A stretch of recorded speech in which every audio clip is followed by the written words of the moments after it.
আসসালামু আলাইকুম রহমতুল্লাহি ওয়া বারাকাতুহু। সবাইকে আমাদের অনুজীব এবং অনুজীব চ্যাপ্টারের লেকচার 2 তে স্বাগতম। তোমরা জানো যে এর আগে আমি গত ক্লাসে আমি অনুজীব চ্যাপ্টারটা ধরছিলাম এবং অনুজীবের লেকচার নাম্বার 1 আমি তোমাদেরকে ডিটেইলসে পড়াইছিলাম। তো আজকে সেরকম একটা ডিটেইলস একটা ক্লাস হবে, সেটা হচ্ছে অনুজীবের লেকচার নাম্বার 2। তোমরা একটু তাড়াতাড়ি আমার সাথে যুক্ত হয়ে যাও, তাড়াতাড়ি লাইভে একটু তাড়াতাড়ি যুক্ত হয়ে যাও। তোমাদের ফ্রেন্ডদেরকে একটু তাড়াতাড়ি কমেন্ট বক্সে মেনশন করো লাইভের, এবং লাইভটা একটু শেয়ার দিতে থাকো, ঠিক আছে? আর এটা জানাও যে তোমরা আমার কথা শুনতে পাচ্ছ কিনা এবং লাইভটা ক্লিয়ার কিনা, এটা জানাও। একটু তাড়াতাড়ি ফ্রেন্ডদেরকে মেনশন করে দাও, লাইভটা শেয়ার করে দাও এবং আমাকে শুনতে পারতেছো কিনা আর লাইভটা ক্লিয়ার কিনা এটা আমাকে জানাও। আজকে আমরা অনুজীবের লেকচার নাম্বার 2 পড়াবো। গত ক্লাসে আমরা লেকচার নাম্বার 1 পড়েছি, ভাইরাস নিয়ে অনেক আলোচনা করছিলাম। আজকেও ভাইরাস নিয়ে আমরা আলোচনা করব। সো তোমরা একটু তাড়াতাড়ি লাইভে আমার সাথে যুক্ত হয়ে যাও। অনেকে সালাম দিচ্ছ, ওয়ালাইকুম আসসালাম। সৈয়দ একরামুল আলী আসসালামু আলাইকুম বলতো, ওয়ালাইকুম আসসালাম। সামিউল আসসালামু আলাইকুম বলতো, ওয়ালাইকুম আসসালাম। বাতুম রায় বলতেছে ক্লিয়ার। তোমরা একটু তাড়াতাড়ি ফ্রেন্ডদেরকে মেনশন দাও। আজকে অনুজীবের লেকচার নাম্বার 2। তোমরা অনেকে লেকচার নাম্বার 2 করছো, 1টা করছো, আশা করি তোমরা বুঝছো। তবে একটা জিনিস খারাপ লাগছে, সেটা হচ্ছে তোমরা ক্লাসে নোট দিচ্ছ না। তো তোমরা প্রত্যেকেই কিন্তু যতটা আমি ক্লাস করাবো, যতটা লেকচার করাবো, প্রত্যেকটা লেকচার করার পর ওই দিন হোক বা এর পরের দিন হোক, তোমরা গ্রুপে এই গ্রুপটাতে ক্লাসের নোটটা জমা দিবা। গত ক্লাসে আমি একটা অনেক ডিটেলস আলোচনা করছি, অনেক বেসিক থেকে অনেক ভিতরে গিয়ে আলোচনা করছি, সেগুলো কয়েকজনে নোট দিয়েছে, বাট বেশিরভাগে দেয় নাই। তোমরা কিন্তু প্রত্যেকে নোট দেওয়ার চেষ্টা করবা। নোট দিলে সুবিধা হবে কি, নোট দিলে তোমার পড়াটা ডাবল হয়ে যাবে, তোমার মনে থাকবে বেশি, ঠিক আছে? যেহেতু নোট দিলে আরেক দফা পড়া হয়ে যায়। অ্যাকচুয়ালি তুমি যখন নোট করবা তখন নোটের লেখাগুলো অ্যাকচুয়ালি তোমার মাইন্ডে সেট আপ হয়ে যাবে। সো মাইন্ডে যখন সেট আপ হয়ে যাবে তখন পরীক্ষার সময় ওই জিনিসগুলো তুমি কম ভুলবা। সো নোট করার এটা একটা সুবিধা। সো তোমরা নোট করে নোটগুলো জমা দিবা গ্রুপেই। প্রত্যেকটা ক্লাসের নোট প্রত্যেকের ক্লাসেই করে জমা দিবা। এতে কিন্তু পড়াও ফেলে রাখা হয় না। নোট করলে কি হয়, প্রতিদিনের পড়া যদি প্রতিদিন তুমি নোট করে ফেলো, এতে তোমার পড়াটাও ফেলে রাখা হয় না, পড়াটাও কিন্তু টাইমলি হয়ে যাচ্ছে, তোমার পড়াটাও কিন্তু পড়ে থাকতেছে না, টাইমলি হয়ে যাচ্ছে। সো নোট করার অনেক সুবিধা আছে।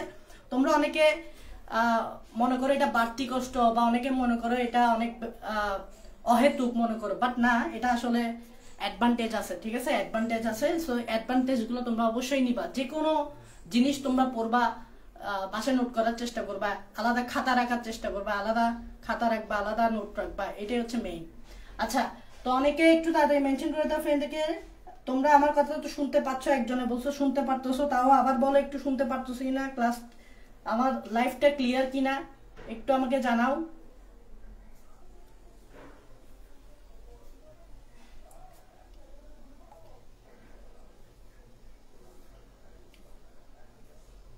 হ্যাঁ, মেনশন দিতে থাকো তোমরা। আচ্ছা, শুনতে পারতেছো বলতেছো, লাইভটাও তাহলে ক্লিয়ার। ওকে, আনসার ইজি, কথা আসতেছে। আচ্ছা, ওয়ালিদ বলতেছো ভাইয়া কথা শোনা যাচ্ছে। আচ্ছা ঠিক আছে, তাহলে লাইভটাও ক্লিয়ার। ওকে, ক্লিয়ার বলছো, তাহলে সবাই কিন্তু মেনশন দিতে থাকো। হ্যাঁ, মেনশন দিতে থাকো এবং লাইভটা শেয়ার করতে থাকো। আমি তাহলে তোমরা যারা ক্লাস 1 লেকচার নাম্বার 1 পাও নাই, তারা তাহলে কি করবা, এই ভিডিওর ক্যাপশনে আমরা কি দিয়ে দিয়েছি, লেকচার নাম্বার 1টা দিয়ে দিছি, লেকচার নাম্বার 1 এর লিঙ্কটা দিয়ে দিছি। সো লেকচার নাম্বার 1টা যারা করো নাই, কেড়ে নিবা, সমস্যা নাই। আজকে আমাদের সাথে লেকচার নাম্বার 2টা করো। 2 করে কি করবা, বাসায় নোট করবা, নোট করে গ্রুপে জমা দিবা। তুমি নোট করলে আমি বুঝবো তুমি ক্লাস করছো, তুমি বাসায় এটা পড়ছো, তুমি ভালোভাবে বুঝছো। কারণ আমরা অনেকে কিন্তু যারা বায়োলজি অনেকে পড়তে জানো না, ভাবো যে হ্যাঁ বায়োলজি কিভাবে পড়বো, বায়োলজি তো মনে রাখা যায় না। তোমরা অনেকে ভাবো এই সকল সমস্যা নিয়ে আমরা একদিন লাইভ করবো, যে বায়োলজিতে আসলে কি কি সমস্যা তোমাদের, যে বায়োলজিতে আসলে তোমাদের সমস্যা কোথায়, বায়োলজি তোমাদের পড়তে কি ইচ্ছা করে না, কেন ইচ্ছা করে না, এসবগুলো আমরা জিনিস জানার চেষ্টা করব এবং সেগুলোর আমরা সমাধান জানার চেষ্টা করব। তবে আমি বলবো এটাই, তুমি বায়োলজিকে বুঝতে চেষ্টা করো, বায়োলজির লাইনগুলোর মানে বোঝার চেষ্টা করো। অনেকটা ফিজিক্সের লাইনগুলোর মানে যেরকম বোঝার চেষ্টা করো, কারণ বোঝার চেষ্টা করো কি জন্য, কারণ ফিজিক্সে আছে অঙ্ক। এখন তুমি না বুঝলে তো অঙ্ক পারবে না, কথা হচ্ছে সেটা, তাই না? তুমি না বুঝলে ফিজিক্সের লাইনগুলো তুমি যদি না বুঝো, তুমি যদি তরঙ্গ না বুঝো, তাহলে তুমি তরঙ্গ রিলেটেড ম্যাথ পারবে না। তাই তুমি এটা কি জোর করে বুঝতে হয়, তোমাকে মনোযোগ দিয়ে বুঝতে হয়। ঠিক সেম ভাবে বায়োলজির লাইনগুলা বইয়ে বলা থাকে না, বইয়ে তো খুব ইনডাইরেক্টলি বলে বা বইয়ে বলার মতো করে বলে, তোমাদের বুঝার মতো করে তেমন বলে না বইয়ে। বাট আমাদের উচিত বা তোমার উচিত বইয়ের লাইনগুলাকে ভালোভাবে বুঝা, ডিপলি বুঝার চেষ্টা করা, তাহলেই দেখবা যে লাইনগুলা তোমার কাছে অর্থবহ হয়ে উঠবে। তো তুমি যখন এই অর্থবহ লাইনগুলো তোমার কাছে অর্থবহ হয়ে উঠবে, তখন তোমার এই লাইনগুলো তোমার কাছে ভালো লাগবে, তখন এগুলো তোমার মাথায় সেট থাকবে। তো অন্য একদিন আমরা এগুলো নিয়ে আলোচনা করব। সো আমরা আজকে এখানে আমি কিছু কথা লিখে দিছি। কথাগুলো হচ্ছে ভাইরাসকে অণুজীব বা জীবাণু না বলে বস্তু বলা হয় কেন। তোমরা সবাই জানো, এর আগে গত ক্লাসে আমি অণুজীব কারা কারা তোমাদেরকে বলছিলাম। এটা হচ্ছে ব্যাকটেরিয়া, ছত্রাক, শৈবাল, তারপর প্রোটোজোয়া, তারপর অ্যাক্টিনোমাইসিটিস, এগুলোকে আমি অণুজীব বলছিলাম, ঠিক আছে। কিন্তু ভাইরাসকে আমি অণুজীবও বলি না, আবার জীবাণুও বলি না। যেমন তোমরা শুনবা না যে করোনা ভাইরাসকে কাউকে বলতে শুনছো জীবাণু নামে ডাকতে, কিন্তু তোমরা ব্যাকটেরিয়াকে জীবাণু নামে ডাকতে শুনছো। তাহলে ভাইরাসকে আমরা অণুজীব বলতেছি না, অণুজীব না মানে জীবাণু বলতেছি না, না বলে আমরা এটাকে বস্তু ডাকতেছি। ওয়াই? আনসার হচ্ছে, প্রথমে হচ্ছে ভাইরাস অকোষীয়। অকোষীয় মানে কি? অ মানে নাই, কোষীয় মানে কোষ নাই। দ্যাট মিনস আমরা সবাই জানি, প্রথমে মনে রাখবা আমরা জীবন শব্দটা কেমনে বুঝি। এই যে লাইফ যে আছে সেটা আমরা কেমনে বুঝি। অ্যাকচুয়ালি লাইফ যে আছে সেটা আমরা বুঝি কোষ দিয়ে। লাইফ যে আছে সেটা আমরা বুঝি কোষ আছে, যার কোষ আছে তার জীবন আছে। যেমন ব্যাকটেরিয়ার জীবন আছে, কেন? কারণ ব্যাকটেরিয়া কোষ দিয়ে তৈরি। উদ্ভিদের জীবন আছে, এই যে আমরা একসময় মানুষ মনে করতো উদ্ভিদের জীবন নাই, মনে করতো না? একসময় মানুষ মনে করতো কি উদ্ভিদের জীবন নাই, কিন্তু আজকে কেউ কি বলবে উদ্ভিদের জীবন নাই? বলবে না। কেন বলবে না? কারণ আমরা জানি উদ্ভিদে কোষ আছে, সো যেখানে কোষ সেখানে জীবন। বাট তুমি যখন ভাইরাসের ক্ষেত্রে যাবা, ভাইরাসের স্ট্রাকচার তো আমি গত ক্লাসে পড়াইছি, তোমরা কি দেখছো ভাইরাসের স্ট্রাকচার? আমি যখন তোমাদেরকে গত ক্লাসে আঁকি দিছি, ভাইরাসের স্ট্রাকচার আমি শিখে ফেলছি। গত ক্লাসে যখন ভাইরাসের স্ট্রাকচার এঁকে দিছি, তখন কি আমাকে কোষ আঁকতে দেখছো? এটা কি কোনো কোষ ছিল? ছিল না।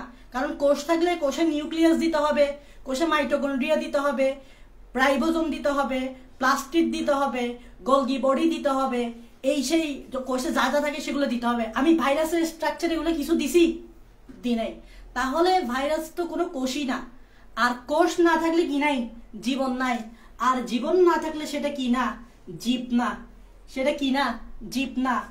জীব মানে কি? অণুজীব। জীবের ছোট ভাই হচ্ছে কি? জীবের ছোট ভাই হচ্ছে কি? অণুজীব। অণু মানে ছোট ভাই। অণুজীব মানে হচ্ছে জীবাণু বলতে পারো। অণুজীবকে আমরা কি বলতে পারি? জীবাণু বলতে পারি।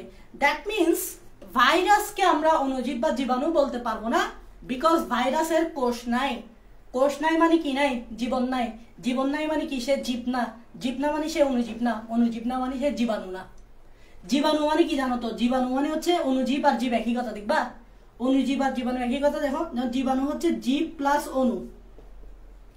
দেখো জীবাণু মানে, দেখো সন্ধি বিচ্ছেদ করাচ্ছি তোমাদেরকে। এই দেখো জীবাণু মানে কি? সন্ধি বিচ্ছেদ করাচ্ছি। জীব প্লাস অণু, এই দেখো ঘুরি ফিরি একই কথা। অণুজীব। অণুজীব আর জীবাণু একই কথা কেন? দেখো জীব প্লাস অণু ইকুয়াল টু জীবাণু। তাহলে এই যে অণুজীব আর জীব যোগ অণু একই কথা না? তাই জীবাণু আর অণুজীব আমি একই কথা বলতেছি। আচ্ছা যাই হোক, আরেকটা কারণ আমি এখানে লিখে দিছি, যে কারণটা তোমরা যে কারণটা গত ক্লাসে যারা করছো তারা মোটামুটি বুঝতে পারছো, তাও আমি আজকে বুঝাই দিচ্ছি। সেটা হচ্ছে অ্যান্টিবায়োটিক এদের বিরুদ্ধে কাজ করে না। মনে রাখবা আমরা কিন্তু সবাই অ্যান্টিবায়োটিক চিনি, এবং আমরা কিন্তু অ্যান্টিবায়োটিক খাই। কখন খাই বলো তো অ্যান্টিবায়োটিক? সেটা হচ্ছে যখন আমাদের শরীরে কোনো ব্যাকটেরিয়া অথবা ছত্রাক ইনফেকশন করে। আমাদের কোথাও যখন ব্যাকটেরিয়া এবং ছত্রাক ইনফেকশন করে, তখন ডাক্তার ওই ব্যাকটেরিয়া এবং ছত্রাক এগুলোকে মারার জন্য অ্যান্টিবায়োটিক প্রেসক্রাইব করে, তাই না? প্রেসক্রিপশনে অ্যান্টিবায়োটিক দেয়। ওই অ্যান্টিবায়োটিক আমরা কি জন্য খাচ্ছি? অ্যান্টিবায়োটিক খাচ্ছি ব্যাকটেরিয়া, ছত্রাক এগুলোকে মারার জন্য। কিন্তু কখনো দেখবা না, তুমি যদি ভাইরাস দ্বারা আক্রান্ত হও, যেমন করোনা ভাইরাস, যারা করোনা ভাইরাস দ্বারা আক্রান্ত হয়েছিল, যাদের কোভিড হয়েছিল, তাদেরকে কি অ্যান্টিবায়োটিক খাইতে দিছে? দেয় নাই। দ্যাট মিনস অ্যান্টিবায়োটিক অ্যাকচুয়ালি ভাইরাসের কিছুই করতে পারবে না। এখন প্রশ্ন হচ্ছে অ্যান্টিবায়োটিক ভাইরাসের কিচ্ছু করতে পারবে না কেন? এটার আনসারটা দেখো, এটার আনসার আমি বুঝাচ্ছি যে অ্যান্টিবায়োটিক কেন ভাইরাসের কিছু করতে পারবে না। এর কারণ হচ্ছে অ্যান্টিবায়োটিক শব্দতেই এর কারণটা আছে, শব্দতেই এর কারণটা আছে। দেখো, কারণ অ্যান্টি মানে কি জানতো? অ্যান্টি শব্দটা মানে কি? অ্যান্টি শব্দটা মানে হচ্ছে বিরুদ্ধে। অ্যান্টি শব্দটা মানে কি? বিরুদ্ধে। বায়োটিক শব্দটা আসছে বায়ো থেকে, বায়ো। দেখো, বায়োটিক, বায়ো মানে কি? বায়ো মানে হচ্ছে জীবন। জীবন মানে কি? জীবন মানে হচ্ছে জীব। দ্যাট মিনস অ্যাকচুয়ালি অ্যান্টিবায়োটিক আমরা খাবো কার জন্য? জীব, জীবের বিরুদ্ধে, মানে জীবকে মারার জন্য। জীব মানে কি? জীব মানে হচ্ছে অণুজীব। অণুজীব মানে কি? অণুজীব মানে হচ্ছে ব্যাকটেরিয়া। ফানজি মানে ছত্রাক। দ্যাট মিনস অণুজীবকে বা জীবকে মারার জন্য অ্যান্টিবায়োটিক খাওয়া হয়। কিন্তু ভাইরাস তো ভাই জীব না। ভাইরাস কি জীব? এই বলো, ভাইরাস কি জীব? ভাইরাস তো জীব না। তাহলে ভাইরাস যেহেতু জীব না, তাহলে জীবকে কেমনে মারবে? অ্যান্টিবায়োটিক কিভাবে মারবে? কারণ ভাইরাস তো জীব না। অ্যান্টিবায়োটিক সবসময় জীবের বিরুদ্ধে কাজ করে। জীব, অণুজীব, ব্যাকটেরিয়া, ফাঞ্জ এগুলোর বিরুদ্ধে কাজ করে, ওগুলোকে মারার জন্য কাজ করে। এখন ভাইরাস তো জীব না, তাহলে অ্যান্টিবায়োটিক কিভাবে কাজ করবে? এই জন্য এটা দ্বারা আমরা বুঝতে পারতেছি মোটামুটি অ্যাকচুয়ালি ভাইরাসকে অণুজীব বা জীবাণু না বলে বস্তু, এই জন্যই বলা হচ্ছে, এই জন্যই বলা হচ্ছে। আচ্ছা, তোমরা আমাকে বলো তো, এই দুইটা পয়েন্ট তোমরা বুঝতে পারছো কিনা কমেন্টে একটু জানাও। এই দুইটা পয়েন্ট তোমরা বুঝতে পারছো কিনা কমেন্টে জানাও। এখন আমি এদিকে আসতেছি, এই দুইটা পয়েন্ট তোমরা বুঝতে পারছো কিনা একটু কমেন্টে জানাও। এখন আমি এদিকে আসতেছি, এই দুইটা পয়েন্ট বুঝতে পারছো কিনা একটু কমেন্টে জানাও।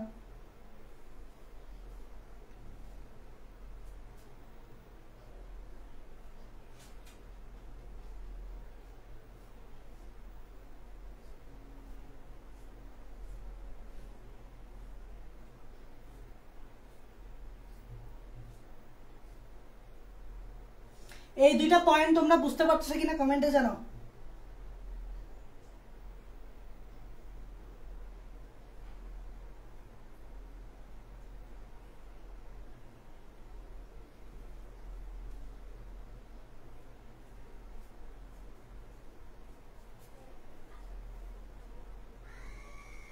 একজনে বলতেছো ভাইয়া আপনার ইউটিউব চ্যানেলের নাম কি? তোমরা কি ক্যাপশন দেখতেছো না?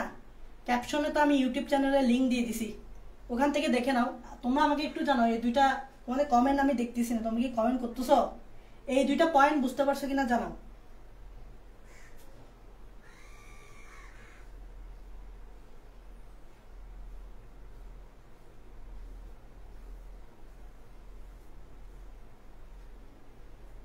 সামিউল বলতেছো বুঝছি। আচ্ছা, আমি লোড হচ্ছে এখানে। আচ্ছা, তাহলে আমি এবার এদিকে আসি তোমাদের।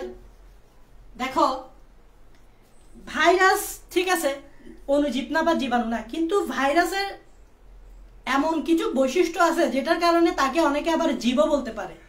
যেমন তোমরা ভাইরাস নিয়ে কনফিউশনে পড়তে পারো, বা বিজ্ঞানীরাও কনফিউজ। যেমন ভাইরাসের কাছে জীবের কিছু বৈশিষ্ট্যও পাওয়া যাচ্ছে যেটা জীব করে থাকে, আবার জ্বরেরও কিছু বৈশিষ্ট্য পাওয়া যাচ্ছে। মানে ভাইরাসকে তুমি চাইলে জীবের কিছু বৈশিষ্ট্য দ্বারা এক পক্ষ জীব বলতেছে, জীবের আন্ডারে ফেলাতে চাচ্ছে, আবার জ্বরের কিছু বৈশিষ্ট্য দ্বারা এক পক্ষ জ্বরের আন্ডারে ফেলাতে চাচ্ছে। তার মানে ভাইরাস হচ্ছে এমন একটা জিনিস যেখানে তুমি চাইলে জীবের বৈশিষ্ট্য পেতে পারো, কিছু জ্বরের বৈশিষ্ট্য পেতে পারো। তাই বিজ্ঞানীরা কনফিউজ অ্যাকচুয়ালি যে ভাইরাসকে কি তুমি জীব বলবে না জ্বর বলবে। তো কিছু কিছু বিজ্ঞানী ভাইরাসকে জীবের আন্ডারে ফেলাতে চাচ্ছে, কিছু কিছু বিজ্ঞানী ভাইরাসকে জ্বরের আন্ডারে ফেলাতে যাচ্ছে। ম্যাক্সিমাম বিজ্ঞানী দেখা গেছে যে ভাইরাসকে জীবও বলতেছে না, জ্বরও বলতেছে না, বলতেছে ভাইরাস জীব না, জ্বর না, জীব জ্বরের মাঝামাঝি। জীব জ্বরের মাঝামাঝি মানে ভাইরাস ভাইরাস জীব না, জ্বর না, জীব জ্বরের মাঝামাঝি। দ্যাট মিনস কেউ কেউ ভাইরাসকে জীব বলতেছে, কেউ কেউ ভাইরাসকে জ্বর বলতেছে, কেউ কেউ বলতেছে জীব ও জ্বরের মাঝামাঝি, মানে জীব না, জ্বর না, মানে ভাইরাস। তার মানে আমরা দেখি কি বৈশিষ্ট্যের কারণে ভাইরাসকে জীবের আন্ডারে ফেলা যাচ্ছে, কি বৈশিষ্ট্যের কারণে ভাইরাসকে জ্বরের আন্ডারে ফেলা যাচ্ছে, সেটাই হচ্ছে কাহিনী। এখানেই আমি লিখছি জীবীয় বৈশিষ্ট্য। জীবীয় বৈশিষ্ট্য মানে হচ্ছে ভাইরাস জীবের মতো কি কি বৈশিষ্ট্য বহন করে। একটা জীব যে যে কাজ করতে পারে, ভাইরাসও ঠিক সেরকম কাজ করতে পারতেছে। এই বৈশিষ্ট্যগুলো হচ্ছে সেগুলা। একটা জীব যে যে কাজ করতে পারে, জীবীয় বৈশিষ্ট্য মানে কি, একটা জীব যে যে কাজ করতে পারে ভাইরাসও ঠিক তাদের মতো সেই সকল কাজগুলো করতে পারে। আর এই 5টা কাজ করতে পারে, দেখো খুবই ইম্পর্টেন্ট, 5টা কাজ বুঝে ইম্পর্টেন্ট। এগুলো জীবের মতো করতে পারে, জীবও এগুলো করে, ভাইরাস এগুলো করে। সেটা হচ্ছে কি, হোস্ট সেলের সংখ্যা বৃদ্ধি, সংখ্যা বৃদ্ধি। ভাইরাস হোস্ট সেল মানে কি, হোস্ট সেল মানে হচ্ছে, হোস্ট মানে হচ্ছে পোষক, সেল মানে হচ্ছে কোষ, পোষক কোষ। পোষক কোষ মানে হচ্ছে কি, যেমন একটা ভাইরাস যখন আমার বডিতে আসবে, আমার বডির সেলের ভিতর ঢুকবে, ওই আমার বডির সেলগুলো হচ্ছে ভাইরাসের হোস্ট সেল। হোস্ট তোমরা বলো হোস্ট, স্বাগতিক দেশ বলে না, স্বাগতিক দেশ। যেমন T20 ওয়ার্ল্ড কাপ বাংলাদেশে একসময় হয়েছিল, তাহলে বাংলাদেশকে কি বলে, হোস্ট কান্ট্রি বলে না, স্বাগতিক দেশ, মানে বাকিরা বাংলাদেশে খেলতে আসবে। ঠিক সেমভাবে ভাইরাস যেখানে অ্যাটাক করতে যাবে, যেমন আমার কোষ অ্যাটাক করতে যাবে, আমার কোষটাই হচ্ছে ওই ভাইরাসের জন্য হোস্ট সেল।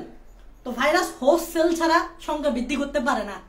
ধরো না এখানে একটা ভাইরাস আছে, এটা কিন্তু সেল না, এটা সেল, এই মার্কারটা কি সেল না। ধরো না এখানে একটা ভাইরাস আছে, এই ভাইরাসটা কিন্তু সংখ্যা বাড়াইতে পারবে না, কিন্তু এখান থেকে ভাইরাসটা যদি আমার কোষের ভিতর প্রবেশ করে, তখন ঠিক সেই ভাইরাসটাই সংখ্যা বাড়াই দিবে। তার মানে হোস্ট সেল কি করতে, হোস্ট সেলের ভাইরাস কি করতে পারে, সংখ্যা বাড়াইতে পারে। এই জিনিসটা কিন্তু আমরাও করতে পারি, আমাদের কোষ করতে পারে। যেমন দেখো একটা কোষ থেকে 2টা কোষ হয়ে যায় না, আমরা এটাকে কি বলি, কোষ বিভাজন বলি। তার মানে আমাদের কোষের যে বিভাজনটা হয় সেটাও তো কোষের সংখ্যা বৃদ্ধি, ভাইরাসও ঠিক সেভাবে সংখ্যা বৃদ্ধি করতে পারতেছে। ঠিক আছে, আরেকটা হচ্ছে মাতৃভাইরাসের হুবহু অপত্য ভাইরাস সৃষ্টি। মাতৃ মানে মা, অপত্য মানে সন্তান। একটা মা ভাইরাস যেরকম হয়, তার সন্তানেরা মানে সন্তান ভাইরাসগুলো ঠিক সেম কপি হয়। তোমরা জানো একটা সেল যদি গোল হয়, এখান থেকে যে সেলগুলো তৈরি হবে সেই সেলগুলোও কিন্তু গোল হবে, তাহলে মাতৃ ভাইরাসও হুবহু অপত্য ভাইরাস সৃষ্টি হচ্ছে। এটা একটা জীবীয় বৈশিষ্ট্য। আরেকটা জীবীয় বৈশিষ্ট্য দেখো, ডিএনএ আরএনএ আছে, প্রোটিন আছে। তোমরা জানো আমাদের কোষের ক্রোমোজোম আছে, ক্রোমোজোমে আছে ডিএনএ এবং আরএনএ, এবং ডিএনএ আরএনএ আছে, তারপর প্রোটিন আছে, তাই না? ঠিক ভাইরাসেরও কিন্তু ডিএনএ অথবা আরএনএ আছে। তোমরা জানো গত ক্লাসে আমি বলছিলাম ভাইরাসের কখনো ডিএনএ এবং আরএনএ একসাথে থাকে না, ডিএনএ আলাদা থাকে, আরএনএ আলাদা থাকে। মানে হচ্ছে কোনো ভাইরাসে ডিএনএ থাকলে আরএনএ থাকবে না, কোনো ভাইরাসে আরএনএ থাকলে ডিএনএ থাকবে না। ডিএনএ যে ভাইরাসে থাকে তাকে বলে ডিএনএ ভাইরাস, আরএনএ যে ভাইরাসে থাকে তাকে বলে আরএনএ ভাইরাস। গত ক্লাসে আমি বলছিলাম। সাথে ডিএনএ এবং আরএনএ কে বাইরের দিকে আবৃত করে একটা প্রোটিনের আবরণ থাকবে, এই প্রোটিনের আবরণটা এগুলাকে ঢেকে রাখবে। তার মানে এগুলোও কিন্তু আমাদের শরীরে আছে, জীবের শরীরে আছে, ওর শরীরেও আছে। তারপর দেখো ভাইরাস সুনির্দিষ্ট বাধ্যতামূলক পরজীবী, এই লাইনটা আমি আরো পরেও বুঝাবো। মানে কি দেখো, বাধ্যতামূলক মানে হচ্ছে তাকে বেঁচে থাকতে হলে মাস্ট অন্যের উপর, বা তার সংখ্যা বৃদ্ধি করতে হলে তাকে মাস্ট অন্য একটা জীবে যেতে হবে। তাই বাধ্যতামূলক মানে মাস্ট, কারণ সে অন্য জীব ছাড়া, পোষক দেহ ছাড়া সংখ্যা বৃদ্ধি করতে পারবে না। তাকে সংখ্যা বৃদ্ধি করতে হলে মাস্ট অন্য জীবের উপর বসবাস করতে হবে। যে অন্য জীবের উপর বসবাস করে তাকে কি বলে, পরজীবী। তাহলে ভাইরাসকে আমরা চাইলে পরজীবী, যেহেতু জীব না, যদিও জীব না, তবুও আমরা পরজীবীর সাথে ফেলাতে পারি, কারণ পরজীবীও তো সেম, অন্য একটা জীবে গিয়ে বসবাস করে। ভাইরাসও সেম, অন্য একটা জীবে গিয়ে বসবাস করে। তবে ভাইরাস একটা মাস্ট, বাধ্যতামূলক কেন, কারণ ভাইরাস অন্য জীবে বসবাস না করলে তার সংখ্যা বৃদ্ধি করতে পারবে না। যেমন এখানে ভাইরাস বসবাস করলে এখানে ভাইরাসের সংখ্যা বাড়বে না, আমার এখানে বসবাস করলে ভাইরাসের সংখ্যা বাড়বে। এটা হচ্ছে বাধ্যতামূলক। সুনির্দিষ্ট কি, সুনির্দিষ্ট মানে হচ্ছে যে ভাইরাস মানুষকে আক্রমণ করবে সেই ভাইরাস প্রাণীকে আক্রমণ করবে এমন না। কিছু কিছু ভাইরাস কিছু পোষকের জন্য সুনির্দিষ্ট। যে ভাইরাস ধরে না মানুষকে আক্রমণ করবে, সেই ভাইরাস যে বানরকে আক্রমণ করবে ব্যাপারটা এমন না। এক একটা ভাইরাস এক একটার জন্য সুনির্দিষ্ট, ব্যাপারটা হচ্ছে এটাই বুঝাতে যাচ্ছি। সুনির্দিষ্ট মানে হচ্ছে ধরো না একটা ভাইরাস ব্যাকটেরিয়াকে আক্রমণ করবে, যে ভাইরাস ব্যাকটেরিয়াকে আক্রমণ করবে সেই ভাইরাস মানুষকে আক্রমণ করবে না। তাহলে সুনির্দিষ্ট না, এক একটার জন্য এক একটা ভাইরাস ফিক্স করে দেওয়া হয়েছে, সুনির্দিষ্ট করে। যেমন ব্যাকটেরিয়াকে আক্রান্ত করবে ওই ভাইরাস, কিন্তু সেই সেম ভাইরাস মানুষকে আক্রমণ করতেছে না, মানুষকে আক্রমণ করতেছে ধরো আরেকটা ভাইরাস, এরকম আর কি। এটাই মানে হচ্ছে সুনির্দিষ্ট। এখন দেখো, এটাই তো জীবের একটা বৈশিষ্ট্য, এগুলো কিন্তু জীবের বৈশিষ্ট্য, তাই না? নাম্বার 5 হচ্ছে পরিব্যক্তি ও প্রকরণ। তোমরা এটা অনেকে জানো না, এটা কিন্তু মারাত্মক একটা টপিক। পরিব্যক্তি বা ইংরেজিতে বলে মিউটেশন, প্রকরণ বা ইংরেজিতে বলে ভ্যারিয়েশন। এটা মারাত্মক একটা টপিক, এটা একদম ইজিলি তোমাদেরকে আমি বুঝিয়ে দিব। ভাইরাসের ক্ষেত্রে এটা অ্যাভেলেবেল, ভাইরাস এগুলো মারাত্মকভাবে খুব দ্রুত করে ভাইরাস। তোমরা করোনা ভাইরাসের ক্ষেত্রে করোনা ভাইরাস দিয়ে আমি বুঝাচ্ছি। করোনা ভাইরাস তোমরা অনেকেই ভালোভাবে এতদিন অনেক খবর জানছো, সো জেনে ফেলার কথা। দেখো, করোনা ভাইরাস ধরে নাও এটা একটা করোনা ভাইরাস, এবং করোনা ভাইরাসের ভিতর আরএনএ থাকে। এখানে আমি একটা আরএনএ দিলাম, এই দেখো, এই আরএনএ হচ্ছে এই আরএনএ, এটা হচ্ছে একটা করোনা ভাইরাস। এটাকে আমি বললাম অরিজিনাল করোনা ভাইরাস। একটু মনোযোগ দিবা, এটা হচ্ছে অরিজিনাল করোনা ভাইরাস, এটা হচ্ছে অরিজিনাল করোনা ভাইরাস। এখন করোনা ভাইরাসের এইটা কি বলতো, এটা হচ্ছে আরএনএ, তার মানে এটা হচ্ছে তার জেনেটিক বস্তু। কারণ আমি কি বলছি, আরএনএ থাকলে ডিএনএ থাকবে না, ডিএনএ থাকলে আরএনএ থাকবে না। করোনা ভাইরাস হচ্ছে আরএনএ ভাইরাস। কেন? কারণ করোনা ভাইরাসের জেনেটিক বস্তু হচ্ছে আরএনএ। এখন তোমরা জানো আরএনএ তে কি থাকে বলতো? আরএনএ তে কি থাকে? নিউক্লিওটাইড থাকে, মনে আছে? এ জি ইউ সি, মনে আছে কিনা দেখো, সি না টি? সি, সি, ঠিক আছে। এ জি ইউ সি, এগুলো নিউক্লিওটাইড না? এগুলো নিউক্লিওটাইড না? ধরে নাও এই আরএনএটাকে আমি বাইরে জুম করে দেখাচ্ছি, এই আরএনএটাকে আমি বাইরে জুম করে দেখাচ্ছি, এই দেখো, এই আরএনএটাকে আমি বাইরে জুম করে দেখাচ্ছি, এই আরএনএটাকে এটাকে আমি আরএনএ লিখতেছি, এই আরএনএটাকে আমি বাইরে জুম করে দেখাচ্ছি। এখানে ধরো এ আছে, ইউ আছে, এগুলো হচ্ছে নিউক্লিওটাইড। তোমরা সবাই জানো, ডিএনএ আরএনএ তো পারো, এগুলো হচ্ছে নিউক্লিওটাইড। এটা হচ্ছে অরিজিনাল করোনা ভাইরাস। কোনো একটা কারণে এই যে নিউক্লিওটাইডের বিন্যাসটা দেখতেছ, বিন্যাস মানে কি? এর পর জি, জি এর পর ইউ, ইউর পর সি, সি এর পর এর পর ইউ, এটাকে বলে কি? বিন্যাস। ধরে নাও এই বিন্যাসটা চেঞ্জ হয়ে গেছে কোন একটা কারণে। কিরকম চেঞ্জ হয়ে গেছে দেখো, এটা এ জি ইউ ছিল না, এখন ধরে নাও এটা এরকম হয়ে গেছে, এটা হয়ে গেছে। দেখো কিরকম, এ জি ইউ ইউ না, এখন এ আছে, ঠিক আছে, জি এর বদলে চলে আসছে সি। একটু দেখো কি পার্থক্যটা হয়েছে, দেখো, এ ছিল, এ আছে, জি ছিল, বাট জি এর বদলে এখানে চলে আসছে কি? সি।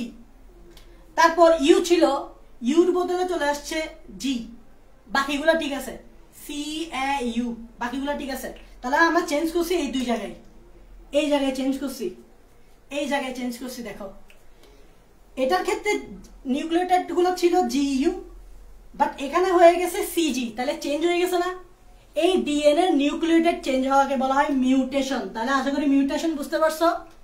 মিউটেশন বা পরিব্যক্তি, মিউটেশন মানে হচ্ছে ডিএনএ এর ভিতরে যে নিউক্লিওটাইডের সিকোয়েন্স আছে, নিউক্লিওটাইডের যে বিন্যাসটা আছে, এই বিন্যাসটা পরিবর্তিত হয়ে যাওয়া।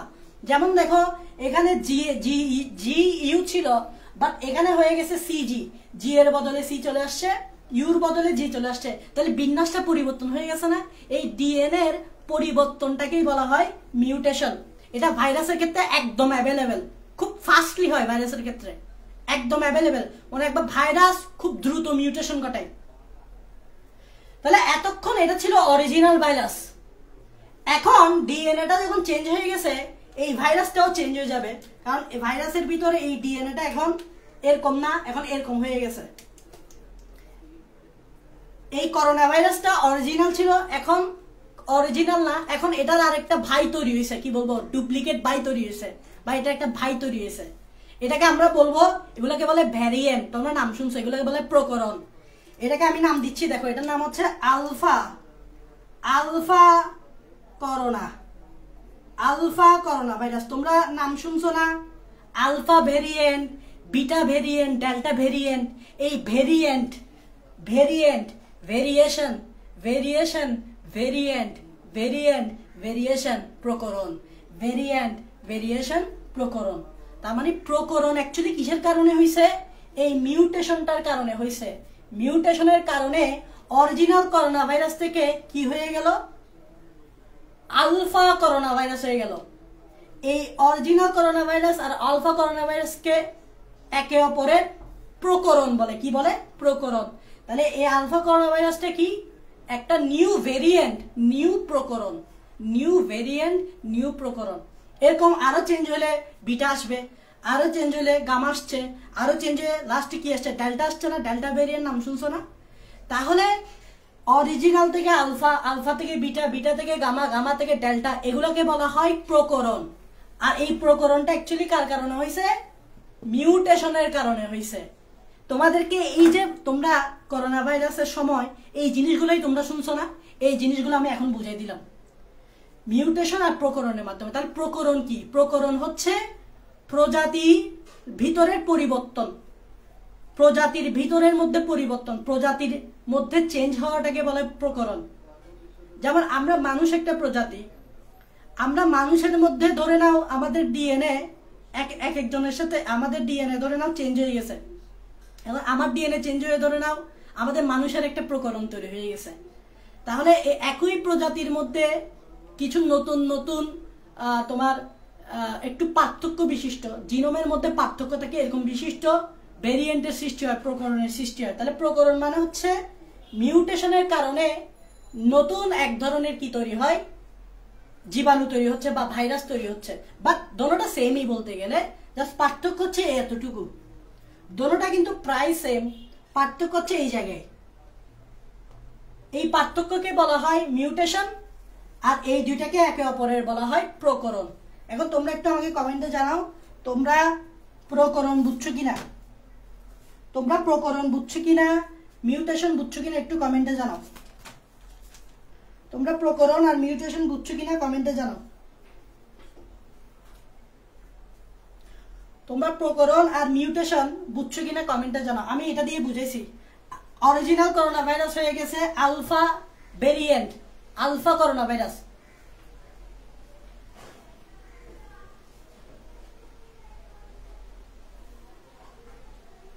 রিদা আক্তার বলতেছে বুঝছি ভাইয়া, মোহাম্মদ তামিম বলতেছে বুঝছি ভাইয়া, সামিউল বলতে বুঝছি ভাইয়া, ভাই স্টুডেন্ট কমলে ভালো পড়ান। আচ্ছা ওকে ওকে। আচ্ছা তোমরা তোমরা যদি ফ্রেন্ডদেরকে মেনশন করো তাহলে তারা ক্লাস সম্বন্ধে জানতে, গ্রুপটাকে বড় করো, ইনভাইট দাও ফ্রেন্ডদেরকে, ইনভাইট দাও, তারপর শেয়ার করো, তাহলে আস্তে আস্তে মানুষ আসবে। ঠিক আছে? এগুলো আসলে তোমাদের উপর ডিপেন্ড করতেছে, ঠিক আছে না?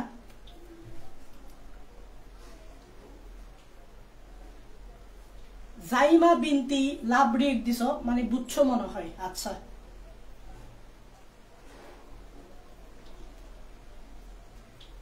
আচ্ছা ঠিক আছে, তোমরা বুঝছো এই জিনিসগুলো, কিন্তু তোমরা শুনে থাকো কিন্তু তোমরা বুঝো না, তো আমি এটা বুঝাই দিলাম। এগুলোই হচ্ছে ভাইরাসের জীবীয় বৈশিষ্ট্য। এই জিনিসগুলো কিন্তু জীব করে সাধারণত, মানে মিউটেশন, প্রকরণ, এগুলো কিন্তু জীবে হয়, জীবে। কিন্তু দেখো এগুলো কিন্তু ভাইরাসেও হচ্ছে, তাহলে ভাইরাস জীবীয় বৈশিষ্ট্য পাচ্ছে না। যেমন আমি ব্যাকটেরিয়ার কথা বলি, ব্যাকটেরিয়া যেহেতু জীব, ব্যাকটেরিয়ার মধ্যে এরকম মিউটেশন হয়, প্রকরণ হয়। যেমন ইকলাই ব্যাকটেরিয়াতে এরকম ভেরিয়েন্ট তৈরি হয়, তাহলে ইকলাই জীব না? জীবের মধ্যে মিউটেশন হয়, প্রকরণ হয়। তো সেম কাহিনী ভাইরাসেও হচ্ছে, তাহলে এগুলো ভাইরাসের জীবীয় বৈশিষ্ট্য না? কারণ ভাইরাস জীবকে ফলো করতেছে।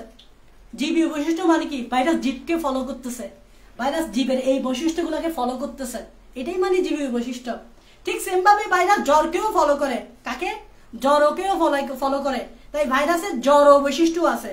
তাহলে তোমাদের বইয়ে যদি দেখো, এই তোমাদের বইয়ে তাকাও, তোমরা বইয়ে তাকাও, বইয়ে তাকাইলে তোমরা দেখবা ভাইরাসের জ্বরীয় বৈশিষ্ট্যগুলো কি কি বলতো?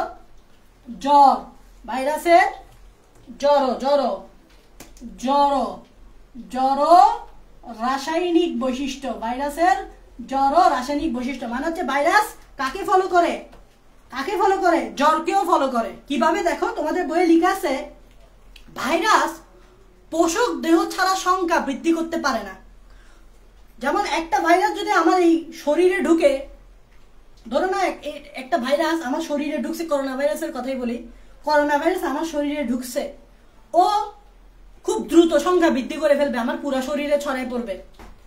বাট ওই করোনা ভাইরাস ধরো আমার মার্কারে আছে, বাট মার্কারে এই করোনা ভাইরাসটা সংখ্যা বৃদ্ধি করতে পারবে না।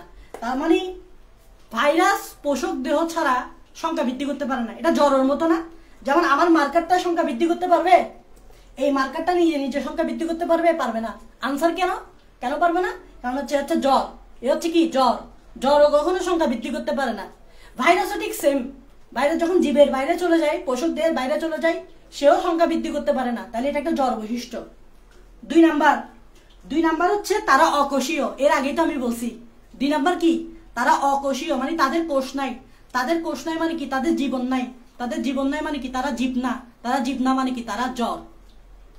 তারপর 3 নাম্বার, অ্যান্টিবায়োটিক এদের বিরুদ্ধে কাজ করে না। একটু আগে আমি অ্যান্টিবায়োটিক দিয়ে তোমাদেরকে বুঝাইছি। অ্যান্টিবায়োটিক কাদের বিরুদ্ধে কাজ করে? জীবের বিরুদ্ধে কাজ করে। যেহেতু ভাইরাস জীব না, তাই অ্যান্টিবায়োটিক ওদের বিরুদ্ধে কাজ করে না। তাহলে এটাও আরেকটা জ্বরের বৈশিষ্ট্য। এছাড়া অ্যাসিড, ক্ষার, লবণ এগুলো দিয়েও তুমি ভাইরাসের কোনো ক্ষতি করতে পারবে না। কারণ অ্যাসিড, ক্ষার, লবণ জীবের ক্ষতি করতে পারে, বাট অ্যাসিড, ক্ষার, লবণ জ্বরের ক্ষতি করতে পারে না। পারে না। তো ভাইরাসেরও ক্ষতি করতে পারে না কারা? অ্যাসিড, ক্ষার, লবণ। তাহলে ভাইরাস জ্বর বুঝা যাচ্ছে। তারপর ভাইরাস লাইক রাসায়নিক পদার্থ। ভাইরাস ইজ লাইক রাসায়নিক পদার্থ। রাসায়নিক পদার্থকে তুমি জীব বলবা? বলবা না। রাসায়নিক পদার্থকে তুমি জ্বর বলবা। সোডিয়াম ক্লোরাইডকে তুমি কি বলবা? জীব বলবা? সোডিয়াম ক্লোরাইড রাসায়নিক পদার্থকে তুমি জীব বলবা না। তুমি কি বলবা? জ্বর। ভাই এটা একটা জ্বর, তাই না? হাইড্রোক্লোরিক অ্যাসিডকে তুমি জীব বলবা? বলবা না। তুমি কি বলবা? জ্বর। নিউক্লিক অ্যাসিডকে তুমি জীব বলবা? না। তুমি কি বলবা? জ্বর। প্রোটিনকে তুমি জীব বলবা? না। তুমি বলবা কি? জ্বর। ভাইরাস হচ্ছে এটা। এই ভাইরাস হচ্ছে nucleic acid plus protein. Virus হচ্ছে একটা কেমিক্যাল। সহজ ভাষায় ভাইরাস হচ্ছে একটা কেমিক্যাল। কেমিক্যালকে তুমি জীব বলবা? বলবা না। তাহলে কেমিক্যালকে তুমি জ্বর বলবা। তাহলে এটা দ্বারা বোঝা যাচ্ছে ভাইরাস। তারপর তোমরা জানো আমরা জীব, আমরা ছোটবেলা থেকে বড় হচ্ছি। আচ্ছা, ভাইরাস একটা এতটুকু, ভাইরাসের সাইজ ধরো এতটুকু। ভাইরাসের সাইজ কখনো এখান থেকে বেড়ে এত লম্বা হবে না। কেন হবে না? কারণ ভাইরাস তো জীব না। ভাইরাস কেন লম্বা হবে? কেন বড় হবে? তাহলে ভাইরাসের কোনো বৃদ্ধি নাই। ভাইরাসের কোনো খাবার খাইতে হয় না। কেন? কারণ ভাইরাস জীব না। আমরা খাবার খাই কেন? আমরা জীব। ভাইরাস কি জীব না? তাহলে ভাইরাস খাবার খাবে না।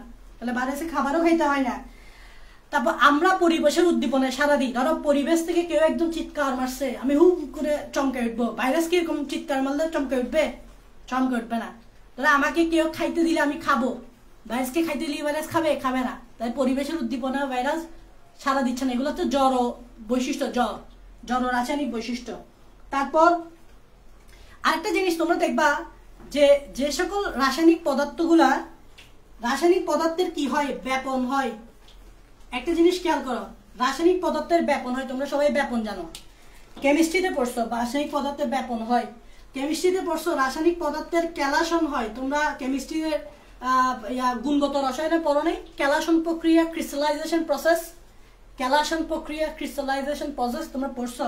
তারপর আরেকটা প্রসেস আছে, নাম হচ্ছে সাসপেনশন।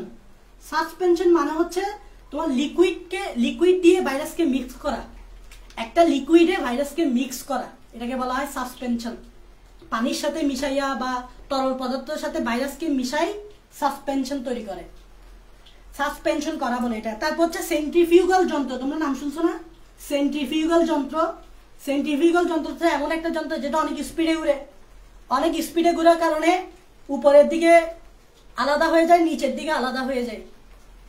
তো ভাইরাস যেহেতু রাসায়নিক পদার্থ, ভাইরাসকে তুমি এটাও করতে পারবে, ভাইরাসকে তুমি এটাও করতে পারবে, ভাইরাসকে তুমি এটাও করতে পারবে, ভাইরাসকে তুমি এটাও করতে পারবে। ভাইরাস যদি জীব হতো, ভাইরাসকে এগুলো করা যেত না। কারণ ভাইরাস হচ্ছে রাসায়নিক পদার্থ। তাই ভাইরাসকে তুমি ব্যাপনের মাধ্যমে আলাদা করতে পারবে, ক্যালাসিত করা যাবে, সাসপেনশন তৈরি করা যাবে ভাইরাসকে সেন্ট্রিফিউগ করা যাবে। কারণ ভাইরাস হচ্ছে রাসায়নিক পদার্থ। এটাই আমি বুঝাতে চাইছি। ভাইরাসকে তলানিকরণও করা যাবে। তলানিকরণ মানে তো বুঝাও, তলানিতে ফেলাই দেওয়া আর কি, নিচে ফেলাই দেওয়া। ভাইরাসকে তলানিকরণও করা যাবে। তো এগুলো কিন্তু একটা জড়ীয় বৈশিষ্ট্যের উদাহরণ। এগুলো তোমাদের বইয়ে আছে, আমি লিখে দিচ্ছি না। যেহেতু বইয়ে আছে তাই লিখে দিচ্ছি না, আমি মুখে বলতেছি। আরেকটা ইম্পর্টেন্ট বৈশিষ্ট্য আমি তোমাদেরকে বলতেছি, সেটা হচ্ছে এটা জড় বৈশিষ্ট্য। এটা খুবই ইম্পর্টেন্ট, মনোযোগ দিবা। সেটা হচ্ছে, দেখো আমি লিখতেছি, ব্যাকটেরিয়া ব্যাকটেরিয়া রোধক ফিল্টারে ভাইরাস ফিল্টারযোগ্য নয়। এটা একটা খুব গুরুত্বপূর্ণ একটা বৈশিষ্ট্য, এটা অনেক বুঝার আছে। তোমরা এটা ইমাজিন করতে হবে, তোমাদেরকে বুঝতে হবে, ইমাজিন করতে হবে। আমি এখানে একটা কোয়েশ্চেন মার্ক দিলাম, কেন? প্রথমে আসো, হোয়াট ইজ ব্যাকটেরিয়া রোধক ফিল্টার? এই দেখো, ব্যাকটেরিয়া রোধক ফিল্টার তো সবাই চিনো, যেটা দিয়ে আমরা ছাঁকি। ধরে নাও এটা হচ্ছে একটা ব্যাকটেরিয়া রোধক ফিল্টার।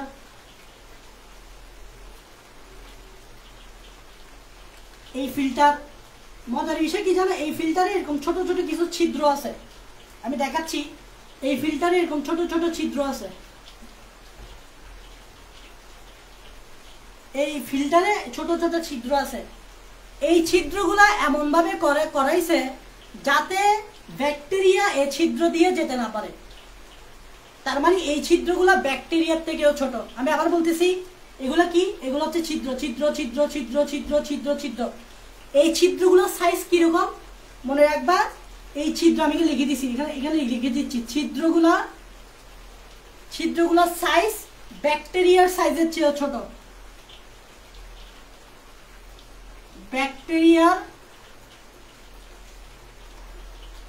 সাইজের চেয়ে ছোট।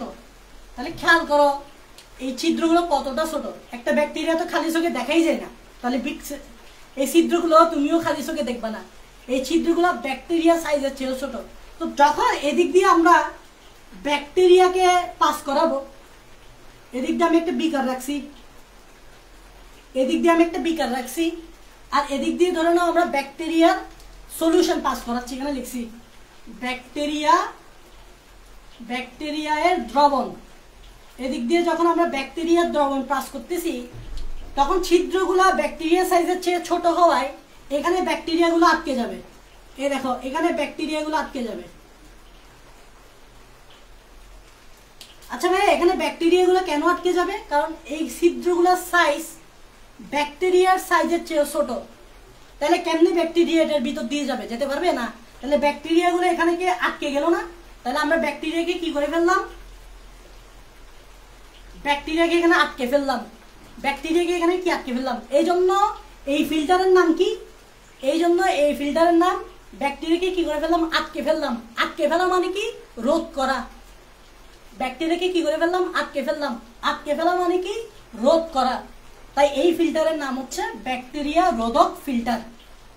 তাহলে এই ফিল্টার দিয়ে আমরা ব্যাকটেরিয়াকে আটকে ফেলছি। তাহলে এখান থেকে আমরা ব্যাকটেরিয়াকে আলাদা করে ফেলছি। এখন ধরে নাও এবার এটা ব্যাকটেরিয়ার দ্রবণ না, এটা হচ্ছে ভাইরাসের দ্রবণ।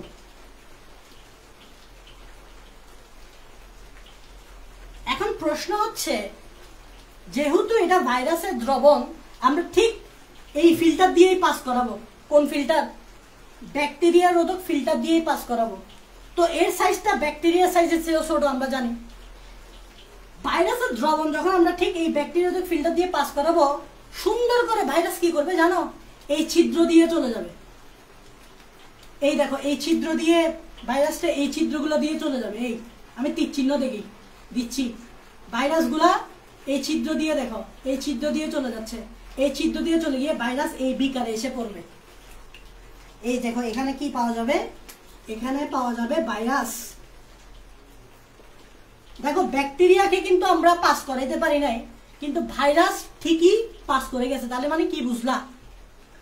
তার মানে বুঝলা ব্যাকটেরিয়া রোধক ফিল্টারে ভাইরাস ফিল্টার যোগ্য নয়। ফিল্টার যোগ্য হলে তো ভাইরাসকে আমি এখানে আটকে ফেলতে পারতাম। কিন্তু ভাইরাসগুলো তো এখানে চলে আসছে। তার মানে কি বুঝলা? ভাইরাসকে আমি ফিল্টার করতে পারি নাই। ফিল্টার করতে পারলে কি হইতো? ভাইরাসগুলো এখানে আটকে যেত। তার মানে ব্যাকটেরিয়া রোধক ফিল্টারে ভাইরাস ফিল্টার যোগ্য নয়। ফিল্টার যোগ্য না। ফিল্টার যোগ্য হলে তো ব্যাকটেরিয়াগুলো এখানে আটকে যেত, ব্যাকটেরিয়াগুলো তো এখানে চলে আসছে। এখন প্রশ্ন হচ্ছে কেন? তোমাদের মনে প্রশ্ন জাগতেছে না? কেন ব্যাকটেরিয়া তো ভাই এখানে আটকে গেছে, ভাইরাসটা কেন এখানে আটকে যায় নাই? এর কারণ একদম সোজা। কারণ ব্যাকটেরিয়ার সাইজের চেয়ে ছোট, ছিদ্রগুলো দেখো ব্যাকটেরিয়া সাইজের চেয়ে ছোট, তার মানে ভাইরাস ব্যাকটেরিয়ার চেয়েও ছোট। ভাইরাস যেহেতু ব্যাকটেরিয়ার চেয়ে ছোট, তাই এই ছিদ্র দিয়ে ভাইরাস যাইতে পারছে, ব্যাকটেরিয়া যাইতে পারেনি। এই ছিদ্রটা দেখো ব্যাকটেরিয়ার সাইজের চেয়েও ছোট, তার মানে কি বুঝলাম, যেহেতু ভাইরাস এই ছিদ্র দিয়ে ঢুকে গেছে, তার মানে ভাইরাসের সাইজ ব্যাকটেরিয়ার চেয়েও ছোট। ব্যাকটেরিয়ার চেয়ে ছোট হওয়ায় এই ফিল্টারের মধ্য দিয়ে এখানে চলে আসছে, ফলে ফিল্টার করতে পারলাম না ভাইরাসকে। তার মানে ব্যাকটেরিয়া রোধক ফিল্টারে ভাইরাস ফিল্টার যোগ্য নয়। আশা করি তোমরা এটা প্রুফ পাইছো এবং কেনর আনসারটাও পাইছো, প্রুফটাও পাইছো, কেনর আনসারটাও পাইছো। কেন হচ্ছে ছিদ্রটা ব্যাকটেরিয়া সাইজের চেয়ে ছোট, তার মানে ভাইরাসের সাইজ ব্যাকটেরিয়ার চেয়েও ছোট, তাই ভাইরাস এই ছিদ্র দিয়ে ঢুকে চলে গেছে, ব্যাকটেরিয়া এখানে আটকে গেছে। ওকে, তোমরা বুঝছো কিনা একটু কমেন্টে জানাও, তোমরা এতটুকু বুঝছো কিনা কমেন্টে জানাও।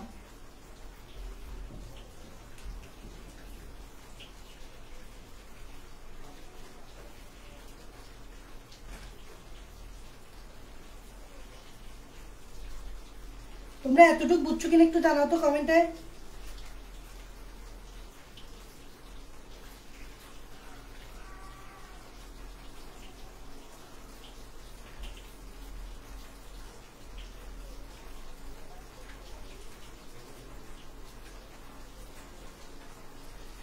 সাবিউল করিম বলতেছ ভাইয়া বুঝছি,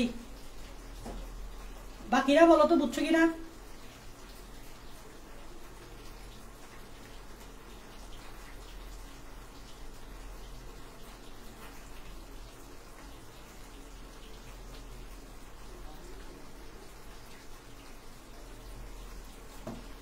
ওকে, তাহলে আমরা ভাইরাসের বৈশিষ্ট্যটা জেনে ফেললাম, ভাইরাসের জীবীয় বৈশিষ্ট্যগুলো জেনে ফেললাম, জড়ীয় বৈশিষ্ট্যগুলো জেনে ফেললাম। তার মানে আমরা বুঝলাম ভাইরাস জীব আলাদাভাবে জীবও বলা যাচ্ছে না, আলাদাভাবে জড়ও বলা যাচ্ছে না, কারণ ভাইরাসের কিছু জীবীয় বৈশিষ্ট্য আছে, কিছু জড়ীয় বৈশিষ্ট্য আছে।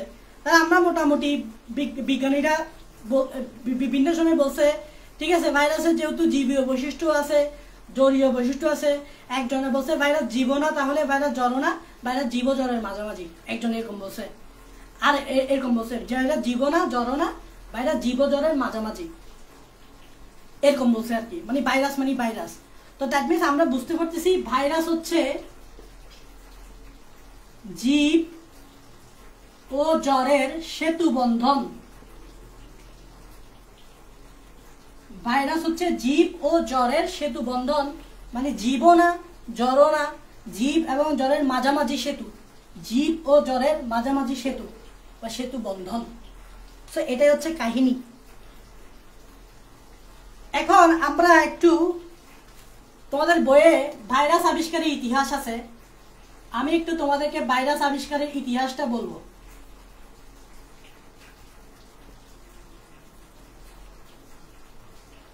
একটু মনোযোগ দাও, ভাইরাস আবিষ্কারের ইতিহাসটা কিন্তু খুব ইন্টারেস্টিং। তো আমি ভাইরাস আবিষ্কারের ইতিহাস নিয়ে একটু আলোচনা করব, তোমরা একটু মনোযোগ দাও। প্রথমে আসো এককালে বলতে ধরো প্রায় 1600 সালের আগের দিকে কথা। 1600 সালের আগের দিকে মানুষের রোগ হইতো, তোমরা জানো, তখন রোগ হইতো মানুষের। তো মানুষ তখন ভাবতো রোগগুলো অ্যাকচুয়ালি হয়তো দূষিত বায়ুর কারণে হইতো, দূষিত বায়ু। ধরো না আমরা এখন বায়ু দূষণ দেখি না, তো তখন ভাবতো যে বায়ু দূষণের কারণে মানুষের রোগ হতো, প্লাস দূষিত পদার্থের ফলে রোগ হতো, দূষিত পদার্থের ফলে রোগ হতো, এরকম ভাবতো মানুষ। কারণ তখন তো মানুষ জানতো না, এই আজকের ব্যাপারগুলো জানতো না। তো 1600 সালে আগের কথা বলতেছি। তো 1600 সালে পরের থেকে আস্তে আস্তে মানুষ এখন, মানে 1600 সালের পরেও মানুষ ভাবতো যে বায়ুর দূষণের কারণে রোগ হইতো, তারপর দূষিত পদার্থ এগুলোর কারণে রোগ হইতো। তা আস্তে আস্তে মানুষ তোমার স্টাডি করতেছে যে রোগগুলো কেন হচ্ছে, এই যে মানুষের সার্টেন কিছু রোগ হচ্ছে, এই রোগগুলো কেন হচ্ছে। তো এরকম স্টাডি করতে করতে করতে করতে করতে করতে একটা থিওরি আবিষ্কার হয়েছে, যেটার নাম হচ্ছে germ theory, germ theory of disease. এরকম গবেষণা করতে করতে করতে একটা থিওরি আবিষ্কার হয়েছে। থিওরিটা হচ্ছে জার্ম থিওরি অফ ডিজিজ। আচ্ছা জার্ম মানে কি? জার্ম মানে হচ্ছে জীবাণু, থিওরি মানে থিওরি, ডিজিজ মানে হচ্ছে রোগ। তার মানে এই থিওরি বলতে চাচ্ছে আমাদের নর্মালি যে রোগগুলো হয় সে সকল রোগে জীবাণুর হাত আছে। দ্যাট মিনস জীবাণু রোগ করে। জীবাণু কি করে? রোগ করে। এর আগে মানুষ কি ভাবতো? দূষিত বায়ু, দূষিত পদার্থ, এগুলোর কারণে রোগ হইতো। আস্তে আস্তে একটা থিওরি আসছে, থিওরিতে বলা হয়েছে যে অ্যাকচুয়ালি মানুষের এমন কিছু রোগ হয় যেগুলো অ্যাকচুয়ালি জীবাণুর কারণে হয়, কোনো দূষিত বায়ুর কারণেও না, তারপর দূষিত পদার্থের কারণেও না, ডাইরেক্ট জীবাণুর কারণে হয়। বাট এটা কিন্তু থিওরিটা আসার পর এটা প্রমাণ করতে হবে, কারণ তুমি একটা থিওরি দিছ বাট এটা প্রমাণ করতে পারো নাই, তাহলে তো হবে না। তো এই থিওরিটা প্রমাণ করার জন্য অনেক বিজ্ঞানী অবদান রাখছে। তবে দুইজন বিজ্ঞানীর কথা বলবো। দুইজন বিজ্ঞানী, বিখ্যাত বিজ্ঞানী, একজন হচ্ছে লুইস পাস্তুর, একজন বিখ্যাত বিজ্ঞানী হচ্ছে লুইস পাস্তুর, আর একজন হচ্ছে রবার্ট কচ। এই দুইজন বিজ্ঞানী খুব গুরুত্বপূর্ণ ভূমিকা পালন করছে এই থিওরিটাকে প্রুফ করার জন্য। আমি তোমাদেরকে লুইস পাস্তুরের একটা বাস্তব প্রমাণ বুঝাই, তোমাদেরকে বাস্তব প্রমাণ, একদম একটা বাস্তব প্রমাণ বুঝাই। লুইস পাস্তুর উনি দেখলেন একটা শিপ, শিপ মানে তো বুঝো ভেড়া, একটা ভেড়া একটা রোগে আক্রান্ত, একটা ভেড়া একটা রোগে আক্রান্ত। ওই রোগটার নাম হচ্ছে অ্যানথ্রাক্স রোগ। তোমরা হয়তো অনেকের নাম শুনবা, অ্যানথ্রাক্স। একটা ভেড়া একটা রোগে আক্রান্ত, ওই রোগটার নাম হচ্ছে অ্যানথ্রাক্স রোগ। কিন্তু কেউ জানতো না এই ভেড়ার এই রোগটা কেন হয়েছে। স্বাভাবিক, নর্মালি আমার আজকের কথাও চিন্তা করো, আমার যখন কোনো রোগ হবে আমি তো বুঝবো না অ্যাকচুয়ালি আমার রোগটা কি জন্য হয়েছে। আমি টেস্ট করবো, টেস্ট করেই তো বুঝতে পারবো আমার কি রোগ হয়েছে। ঠিক সেম ভাবে ভেড়ার যে অ্যানথ্রাক্স রোগটা হয়েছে তখন কেউ জানতো না যে এই রোগটা কেন হয়েছে। তো লুইস পাস্তুরে কি করছে, এই ভেড়া যার অ্যানথ্রাক্স রোগ হয়েছে এখান থেকে সে ব্লাড কালেক্ট করছে। ব্লাড কি কালেক্ট করছে? রক্ত কালেক্ট করছে। এবং রক্ত কালেক্ট করে মাইক্রোস্কোপের নিচে রক্ত কালেক্ট করছে, এবং রক্ত কালেক্ট করে মাইক্রোস্কোপের নিচে কিছু ব্যাকটেরিয়া দেখতে পাইছে। আমি ব্যাকটেরিয়ার নাম বলতেছি। ব্যাকটেরিয়ার নাম হচ্ছে anthrax bacillus. Anthrax bacillus bacteria. ব্যাকটেরিয়াটার নাম হচ্ছে অ্যানথ্রাক্স বেসিলাস ব্যাকটেরিয়া। ব্লাডে তিনি এই ব্যাকটেরিয়ার উপস্থিতি পাইছে। এখন উনি জানেন না অ্যাকচুয়ালি এই ব্যাকটেরিয়াটা এই রোগটা করছে কিনা। স্বাভাবিক, উনি জানবে কিভাবে? ব্লাডে এই ব্যাকটেরিয়া থাকা মানেই যে এই রোগটা করবে তা তো না। ব্যাকটেরিয়া তো আমাদের শরীরে অ্যাভেলেবেল। তো উনি কি করলেন, ঠিক আছে এই ব্যাকটেরিয়াগুলোকে ব্লাড থেকে আলাদা করছে। একটু খেয়াল করো, এই ব্যাকটেরিয়া থেকে ব্লাড থেকে আলাদা করে গ্রো করছে। কোথায় গ্রো করছে? কালচার মিডিয়ামে। কালচার মিডিয়ামে এই ব্যাকটেরিয়াগুলোকে কি করছে? এই ব্যাকটেরিয়াগুলোকে কি করাইছে? গ্রো করাইছে, বৃদ্ধি করাইছে। ব্যাকটেরিয়াগুলোকে গ্রো করাইছে, মানে ব্লাড থেকে কালেক্ট করে ব্যাকটেরিয়াগুলোকে কালচার মিডিয়ামে গ্রো করাইছে। গ্রো করে এবার একটা সুস্থ ভেড়াতে সে ইনজেক্ট করছে। এই ব্যাকটেরিয়াগুলোকে একটা সুস্থ ভেড়াতে কি করছে? ইনজেকশন মারছে। কি মারছে? ধরুন আমি লিখে দিলাম ইনজেকশন মারছে। তাহলে ইনজেকশন মারার ফলে ব্যাকটেরিয়াগুলো কই চলে গেল? সুস্থ ভেড়াতে চলে গেল। সুস্থ ভেড়াটা সুস্থ। কিছুদিন পর উনি দেখলেন এই সুস্থ ভেড়া, যে সুস্থ ভেড়াটা সুস্থ, সেই সুস্থ ভেড়াটাই অ্যানথ্রাক্স রোগে আক্রান্ত। সেই সুস্থ ভেড়াটাই অ্যানথ্রাক্স রোগে আক্রান্ত। তার মানে লুইস পাস্তুর কি বুঝে গেছে? যখন সে সুস্থ ছিল তার শরীরে অ্যানথ্রাক্স বেসিলাস ব্যাকটেরিয়াটা ছিল না। যখনই সে বাইরে থেকে অ্যানথ্রাক্স বেসিলাস ব্যাকটেরিয়াটা সুস্থ বেড়াতে দিল, ঠিক কিছুদিন পরেই সুস্থ বেড়াতে অ্যানথ্রাক্স রোগে আক্রান্ত হয়ে গেল। এই জন্যই এভাবেই বুঝতে পারছে অ্যাকচুয়ালি অ্যানথ্রাক্স রোগটা করে কে? অ্যানথ্রাক্স রোগটা করে অ্যানথ্রাক্স বেসিলাস। এই জন্য এই ব্যাকটেরিয়ার নামও সেরকম হয়েছে, অ্যানথ্রাক্স। আশা করি তোমরা বুঝতে পারছো যে কিভাবে মানুষ আস্তে আস্তে বুঝতে পারতেছে যে কোনো একটা জীবাণু একটা রোগ করে। যেমন দেখো রবার্ট কোচ অ্যানথ্রাক্স রোগ দিয়ে প্রমাণ করে দিল। ঠিক আরো প্রমাণ আছে, আমি এত প্রমাণে যাচ্ছি না। তো আস্তে আস্তে মানুষ বুঝতে শুরু করলো না, রোগ কিন্তু জীবাণুর কারণে হয়। রোগ কিন্তু কিসের কারণে হয়? জীবাণুর কারণে হয়। জীবাণু মানে কি? ব্যাকটেরিয়ার কারণে হয়, ছত্রাকের কারণে হয়, ভাইরাসের কারণে হয়। আজকে আমরা জানি ব্যাকটেরিয়ার কারণে হয়, ভাইরাসের কারণে হয়, ছত্রাকের কারণে আজকে জানি। বাট ইতিহাসটা হচ্ছে এটা, এভাবে মানুষ জানতে পারছে। এটা তো গেল ব্যাকটেরিয়ার কথা। তাহলে ব্যাকটেরিয়া জিনিসটা কিন্তু ভাইরাসেরও আগে, এই জিনিসটা কিন্তু ভাইরাসের আরো আগে। তার মানে ব্যাকটেরিয়া জিনিসটা ভাইরাসের আরো আগে। তো এখন তো আমাদের এটা না, আমরা ভাইরাস নিয়ে আলোচনা করবো, তবুও এটা একটু বলার দরকার ছিল বলে আমি মনে করি। কারণ ভাইরাসও যেরকম রোগ করে, এগুলোও তো রোগ করে, তাই না? এই চ্যাপ্টারটার নাম তো অণুজীব। তো এখন আমরা একটু ভাইরাসের দিকে আসি। তো ভাইরাস কেন আবিষ্কার করতে পারছে মানুষ? তো সে সময় কিন্তু ভাইরাস ঘটিত অনেক রোগ হইতো, কিন্তু মানুষ জানতো না এটা যে ভাইরাসের কারণে হচ্ছে। যেমন তোমরা ভাবলে অবাক হবে, স্মল পক্স। স্মল পক্স যেটাকে বাংলায় বলে গুটি বসন্ত, তোমরা নাম শুনছো? তোমরা জানো এই স্মল পক্সটা 3000 বছর আগে থেকে পাওয়া গেছে। 3000 বছর আগে, ক্যান ইউ ইমাজিন? 3000 বছর আগে থেকে শুরু করে প্রায় 1600 আগে পর্যন্ত মোটামুটি স্মল পক্সের কারণে অনেক মানুষ মারা গেছে। এই গুটি বসন্তের কারণে অনেক মানুষ মারা গেছে। পরবর্তীতে ভ্যাকসিন দেওয়ার ফলে, ভ্যাকসিনের মাধ্যমে এই স্মল পক্স থেকে দুনিয়া থেকে বিদায় করা হয়েছে। স্মল পক্সটা এখন নাই, তুমি দেখবে এখন কারো স্মল পক্স হবে না। কেন হবে না? কারণ স্মল পক্স ভ্যাকসিন নেওয়ার কারণে একটা বিশাল জনসংখ্যা যখন ভ্যাকসিন নিয়ে ফেলে, তখন সবাই ওই রোগের প্রতি ইমিউন হয়ে যায়। ইমিউন, ওই রোগ আর কোনো সমস্যা করতে পারে না। একটা বিশাল জনগোষ্ঠী যখন ভ্যাকসিন নিয়ে ফেলবে, তখন ওই পার্টিকুলার রোগ আর হবে না। এটাকে বলা হয় হার্ড ইমিউনিটি। আমি তোমাকে একটু বুঝাচ্ছি, এটাকে বলা হয় হার্ড ইমিউনিটি। হার্ড ইমিউনিটি মানে কি জানো? হার্ড ইমিউনিটি মানে হচ্ছে যখন একটা বিশাল জনগোষ্ঠী ভ্যাকসিন নিয়ে ফেলবে। বিশাল জনগোষ্ঠী মানে ধরো অ্যারাউন্ড 60 to 70% মানুষ। ধরো আমাদের বাংলাদেশে ধরো 16 কোটি। 16 কোটি মানুষের মধ্যে ধরো 60% হলে কত? 60% হলে কত? 10 কোটি মেবি, বা 8 কোটি। 70%ই ধরো, তো 10 কোটি মানুষ যদি ভ্যাকসিন নিয়ে ফেলে, তাহলে আমরা আমাদের সবারই হার্ড ইমিউনিটি। হার্ড ইমিউনিটি মানে হচ্ছে তখন যারা ভ্যাকসিন যারা নেয় নাই, ধরো 10 কোটি নিছে, বাকি 6 কোটি নেয়, তারাও কিন্তু অটোমেটিক ইমিউন হয়ে যাবে। মানে ওই ভাইরাসটা তাদের, যারা ভ্যাকসিন নেয় নাই, তাদেরও কোনো ক্ষতি করতে পারবে না। এভাবে হার্ড ইমিউনিটি অর্জনের মাধ্যমে একটা রোগ পৃথিবী থেকে কি নেয়? বিদায় নেয়। ঠিক সেমভাবে স্মল পক্সটা পৃথিবী থেকে বিদায় নিছে এই ভ্যাকসিনেশনের মাধ্যমে। এই জন্য ভ্যাকসিন নিতে উদ্বুদ্ধ করা হয়। আশা করি বুঝতে পারছো কেন ভ্যাকসিন নিতে বলে। ভ্যাকসিন নেওয়ার উদ্দেশ্য হচ্ছে হার্ড ইমিউনিটি অর্জন করা। যখন একটা বিশাল জনগোষ্ঠী ভ্যাকসিন নিয়ে ফেলবে, তখন যারা ভ্যাকসিন নেয় নাই তারাও অটোমেটিক ইমিউন হয়ে যাবে। মানে পুরো জনগোষ্ঠী ইমিউন হয়ে যাবে, তখন ওই পার্টিকুলার রোগ হবে না। এভাবে ওই রোগটা পৃথিবী থেকে বিদায় নিবে। এটাকে বলে হার্ড ইমিউনিটি। আশা করি বুঝতে পারছো।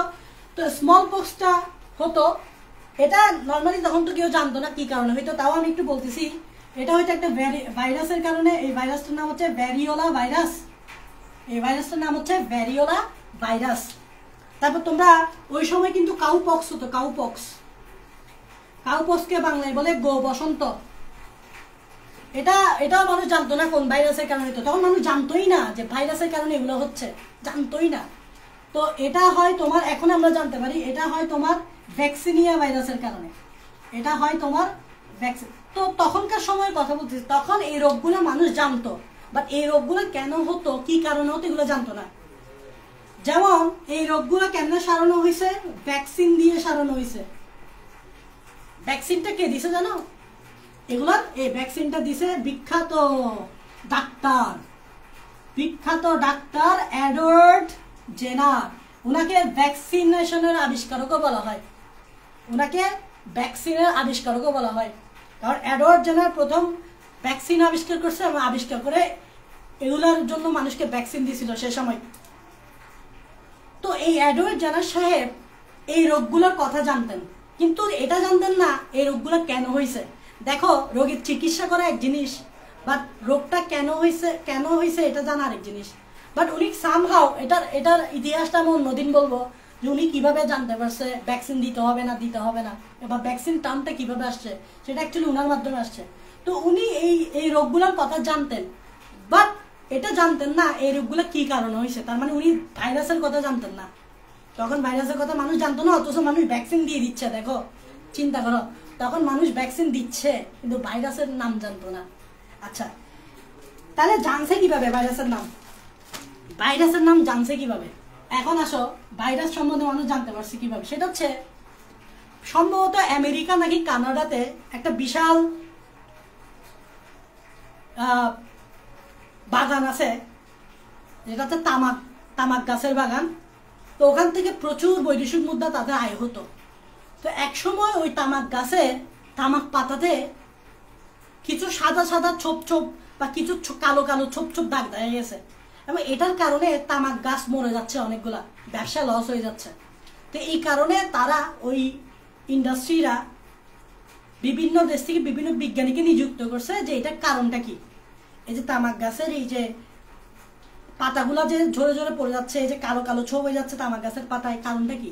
তাদেরকে নিয়োগ দিচ্ছে এবং তারা গবেষণা শুরু করছে, এখান থেকে ভাইরাস আসছে, তারা গবেষণা করছে। সো তামাক গাছকে ইংরেজিতে কি বলে? টোবাকো গাছ, টোবাকো প্লান্ট। তো প্রথম একজন বিজ্ঞানী নাম হচ্ছে 1886 সালে, নাম হচ্ছে এডলফ মায়ের। উনি তামাক গাছের পাতার যে ছোপ ছোপ দাগ দেখছে এগুলোর নাম দিছে, বা তামাক ওগুলা ওই রোগটার একটা নাম দিছে, কি বলতো? তামাক গাছের ছোপ ছোপ দাগ যেগুলো দেখতে পাইছে, ছোপ ছোপ দাগ দেখতে পাইছে, উনি বলছে এগুলো একটা রোগের কারণে হয়েছে। ওই রোগটার নাম উনি কি দিছে? টোবাকো। তামাক মানে কি বাংলায়, ইংরেজিতে বলে টোবাকো। দাগগুলো অনেকটা মোজাইক সৃষ্টি করছে, তাই এটাকে বলা হয় মোজাইক, টোবাকো মোজাইক রোগ। তার মানে উনি রোগটার নাম কি দিছে? উনি রোগটার নাম দিছে টোবাকো, মানে তামাক। সাদা সাদা সোপ সোপ যে দাগগুলা, সেগুলো অনেকটা মোজাইক সৃষ্টি করে, নকশার মতো তৈরি করে, অনেকটা টাইলসে যেরকম মার্বেল থাকে ঠিক সেভাবে পাতাতে ছোপ ছোপ দাগ থাকে অনেকগুলা। তো ওনারটা একদম একটা মোজাইকের মতো লাগে, তো এটার নাম দিছে টোবাকো মোজাইক রোগ। বাট এই রোগটা কি কারণে হয় উনি বলতে পারে নাই, এই রোগটা কি কারণে হয় উনি বলতে পারে নাই। তারপর এরপর কে আসছে দেখো, এরপর 1892 সালে আসছে দিমিত্রি আইভানোভস্কি।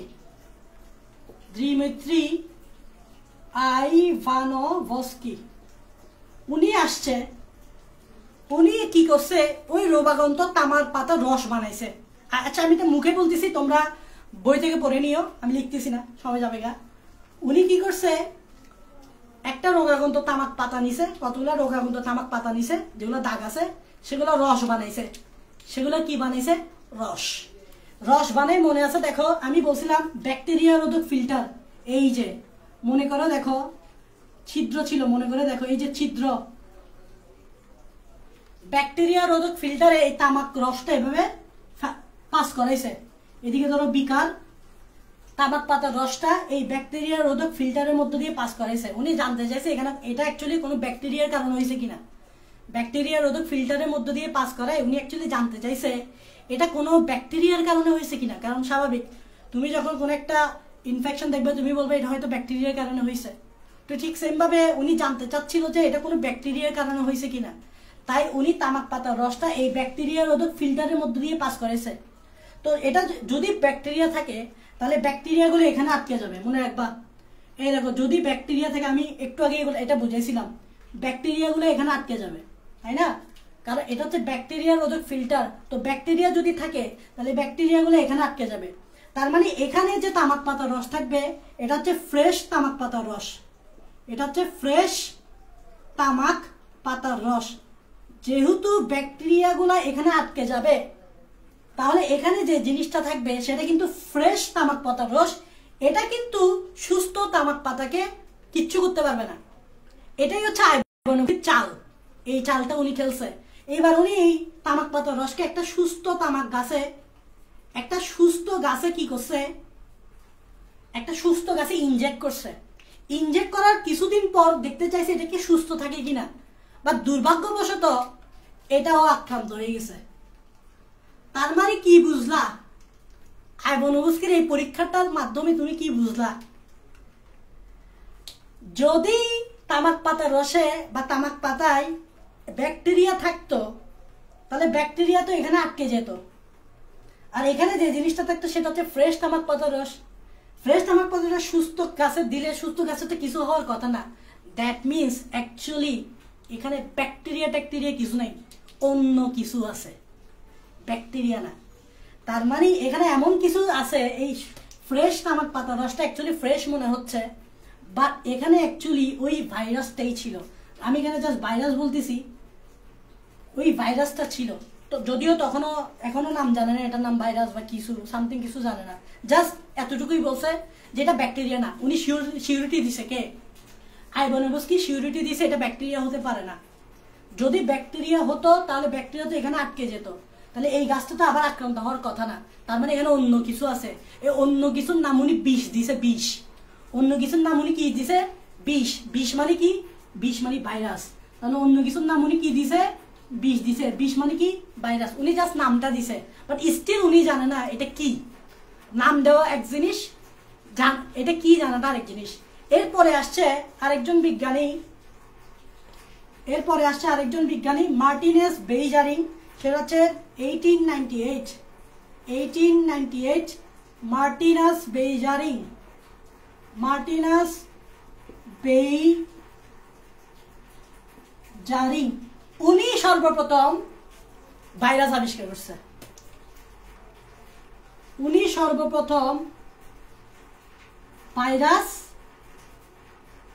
আবিষ্কার করছে এবং উনি এটার নাম দিছে। ওনার নামটা কি হবে বলতো? টিএমভি। টি দিয়ে টোবাক্কো, এম দিয়ে মোজাক, বি দিয়ে ভাইরাস। তাহলে সর্বপ্রথম পরীক্ষায় যদি আসে সর্বপ্রথম আবিষ্কৃত ভাইরাসের নাম কি? সর্বপ্রথম আবিষ্কৃত ভাইরাসের নাম টোবাক্কো মোজাইক ভাইরাস।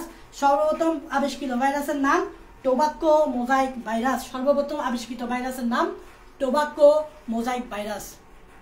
সর্বপ্রথম আবিষ্কৃত ভাইরাসের নাম tobacco mosaic virus, Martinus Beijerinck. But still এটা উনি আলাদা করতে পারে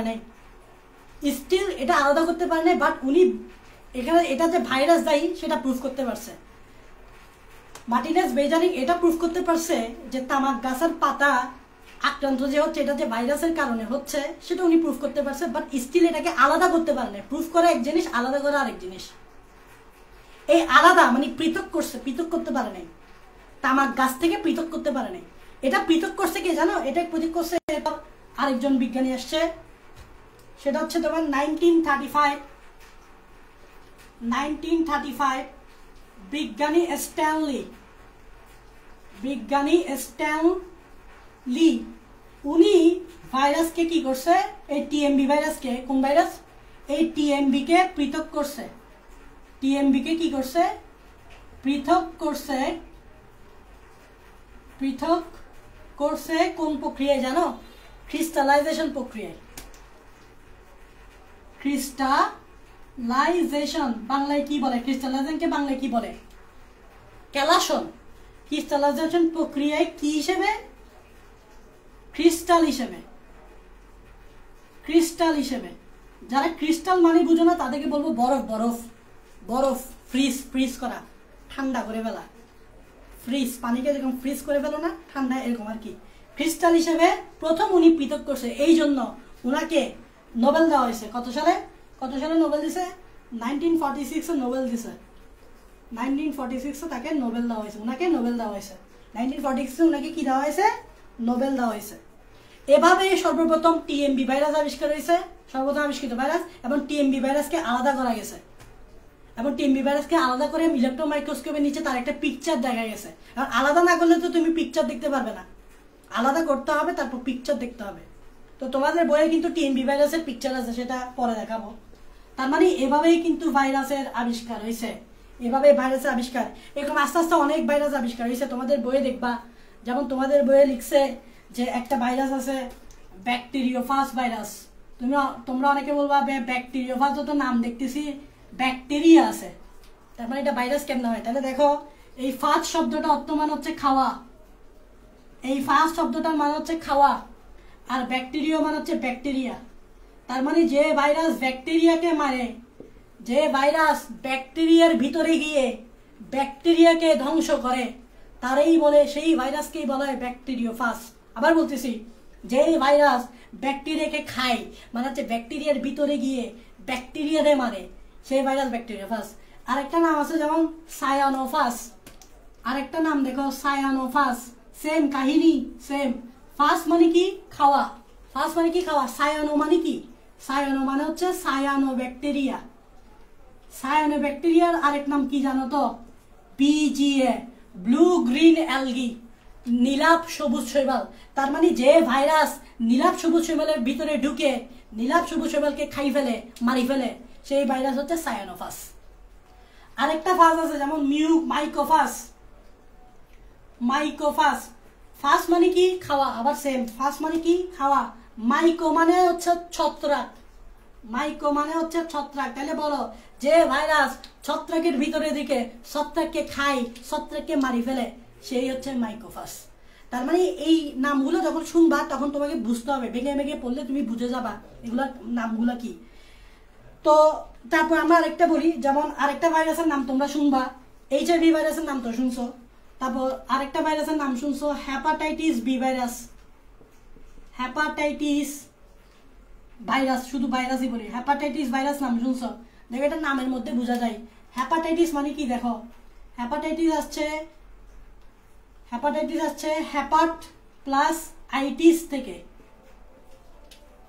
হ্যাপাট শব্দ হ্যাপাটিক সেল, এটা হ্যাপাটিক, তোমার নাম শুনবা হ্যাপাটিক সেল, হ্যাপাটিক সেল মানে হচ্ছে এটা হচ্ছে যকৃৎ কোষ, এটা হচ্ছে যকৃৎ কোষ। আর আইটিস মানে হচ্ছে রোগ। তার মানে যে সকল ভাইরাস যকৃৎ কোষকে গিয়ে যকৃৎ কোষকে ধ্বংস করে ফেলে, যকৃৎ কোষকে গিয়ে যকৃৎ কোষে গিয়ে যকৃৎ কোষকে ধ্বংস করে ফেলে, তাদেরকেই বলা হয় হেপাটাইটিস ভাইরাস। যকৃৎ কোষে গিয়ে যকৃৎ কোষকে ধ্বংস করে ফেলে, লিভারে গিয়ে। তার মানে হেপাটাইটিস বি ভাইরাস কিসের রোগ করে, লিভারের রোগ করে, লিভারের। তো আশা করি এইভাবে নাম দেখে বোঝা যাবে যে ওই ভাইরাস অ্যাকচুয়ালি কি করে, নাম দেখে বোঝা যাবে ওই ভাইরাস অ্যাকচুয়ালি কি করে। ঠিক আছে, এটাই হচ্ছে তোমার ভাইরাস। ওকে, আশা করি তোমরা ভাইরাসের ইতিহাসটা বুঝতে পারছো। আরো কিছু কথা আছে বই থেকে পড়ে নিবা। তারপর আমরা, তোমরা এতটুকু বুঝছো কিনা একটু কমেন্টে জানাও।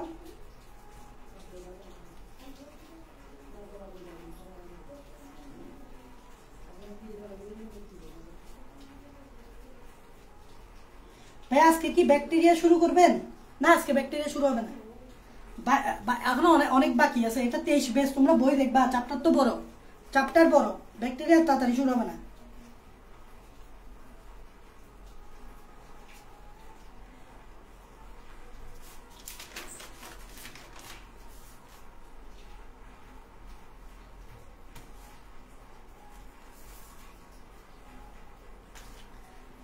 দেখো এখন আমাকে একটু ভাইরাসের প্রকারভেদ যেতে হবে, এটা খুবই ইম্পর্টেন্ট। ভাইরাসের প্রকারভেদ,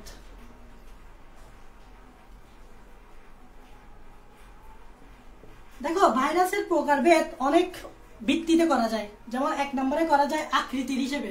তোমরা বইয়ে ফিগার দেখবা যে ভাইরাসের শেপ এক একটা এক এক রকম।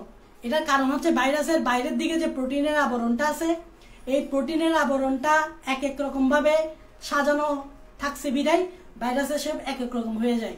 যেমন বইয়ে দেখবা ভাইরাসের শেপ আছে দন্ডাকার, দন্ডাকারের এক্সাম্পল তোমরা বইয়ে দেখো তো, একটা দন্ডাকার ভাইরাস দেখো, তোমরা দেখবা যে দন্ডাকার ভাইরাস হিসেবে আছে। এই যে আমরা একটু আগে টিএমবি পড়ছি, টোবাক্কো মোজাইক ভাইরাস, এটা কিন্তু একটা দন্ডাকার, দণ্ডের মতো দেখতে। তারপর তোমরা এই মাম্পস ভাইরাস আছে একটা, মাম্পস ভাইরাস কিন্তু দন্ডাকার। আলফা মোজাইক ভাইরাস আছে, এটাও দন্ডাকার। তাহলে দন্ডাকার মানে হচ্ছে দণ্ডের মতো দেখতে। দণ্ডের মতো কেন দেখতে? কারণ এর বাইরে যে ক্যাপসিডের আবরণটা আছে, ওই ক্যাপসিডের আবরণটা ওভাবেই গঠিত হয়েছে যাতে দণ্ডাকার হয়, দণ্ডাকারের মতো গঠিত হয়েছে। তারপর কিছু আছে গোলাকার। আশা করি গোলাকার কেন বুঝতে পারতেছ, বলো তো কেন গোলাকার? কারণ হচ্ছে বাইরের দিকে যে ক্যাপসিডের আবরণটা আছে এটা গোলাকার ভাবে সজ্জিত হয়েছে, তাই ভাইরাসটা দেখতে গোলাকার। যেমন এইচআইভি ভাইরাস কিন্তু গোলাকার। পোলিও ভাইরাস, তোমরা অনেকে পোলিও টিকা খাইছো না ছোটবেলায়, এখনো খাওয়াই কিন্তু ছোটদেরকে, ওই পোলিও ভাইরাস কিন্তু গোলাকার। তারপর তোমাদের বইয়ে ফিগার আছে, দেখে নিবা। ডেঙ্গু ভাইরাস গোলাকার। তারপর টিআইভি ভাইরাস, টিআইভির ফুল ফর্ম হচ্ছে ট্রিপুলা ইরিডেসেন্ট ভাইরাস, এটাও গোলাকার। তারপর দেখবা কিছু আছে ঘনক্ষেত্রাকার, ঘনকের মতো, কিছু আছে ঘনক্ষেত্রাকার, ঘনকের মতো, অথবা সূত্রাকার, বহুভুজাকার, বহুভুজের মতো, যেমন হারপিস ভাইরাস, ভ্যাকসিনিয়া ভাইরাস, এগুলো এগুলো পড়ে ফেলবা। কিছু আছে ব্যাঙ্গাচি, ব্যাঙ্গাচি মানে হচ্ছে ব্যাঙের মতো দেখতে আর কি, ব্যাঙের মতো ব্যাঙ্গাচি। T2 ফাস, T4 ফাস, এগুলো নাম তো শুনছো, এগুলো হচ্ছে এটা। কিছু আছে সিলিন্ড্রিক্যাল, সিলিন্ডারের মতো দেখতে, অথবা সূত্রাকার, সূত্রের মতো দেখতে। এই ভাইরাসের নাম হচ্ছে ইবোলা ভাইরাস, তোমরা নাম শুনছো ইবোলা ভাইরাসের, ইবোলা ভাইরাস এরকম দেখতে। কিছু আছে ডিমের মতো, ইনফ্লুয়েঞ্জা ভাইরাসের নাম শুনছো না, ওই ইনফ্লুয়েঞ্জা ভাইরাস হচ্ছে ডিমের মতো দেখতে। তাহলে আকৃতির অনুযায়ী কিন্তু ভাইরাস বিভিন্ন শেপের হচ্ছে, সেটা ডিপেন্ড করতেছে ক্যাপসিডের আবরণটা কিভাবে সজ্জিত হয়েছে। তারপর আমরা যদি আকৃতি না যে, এবার খুব ইম্পর্টেন্ট যে পার্ট সেটা হচ্ছে 2 নাম্বার পার্ট, এটা খুব ইম্পর্টেন্ট, সেটা হচ্ছে নিউক্লিয়াসের, নিউক্লিক অ্যাসিড, সরি নিউক্লিয়াস বলতেছি, নিউক্লিক অ্যাসিডের ধরন অনুযায়ী, এটা মারাত্মক ইম্পর্টেন্ট। যেমন কিছু কিছু ভাইরাস আছে, কিছু কিছু ভাইরাস আছে যাদের নিউক্লিক অ্যাসিড শুধুমাত্র ডিএনএ থাকে, তাদেরকে বলা হয় ডিএনএ ভাইরাস। আমি গত ক্লাসে বলছি তোমাদেরকে।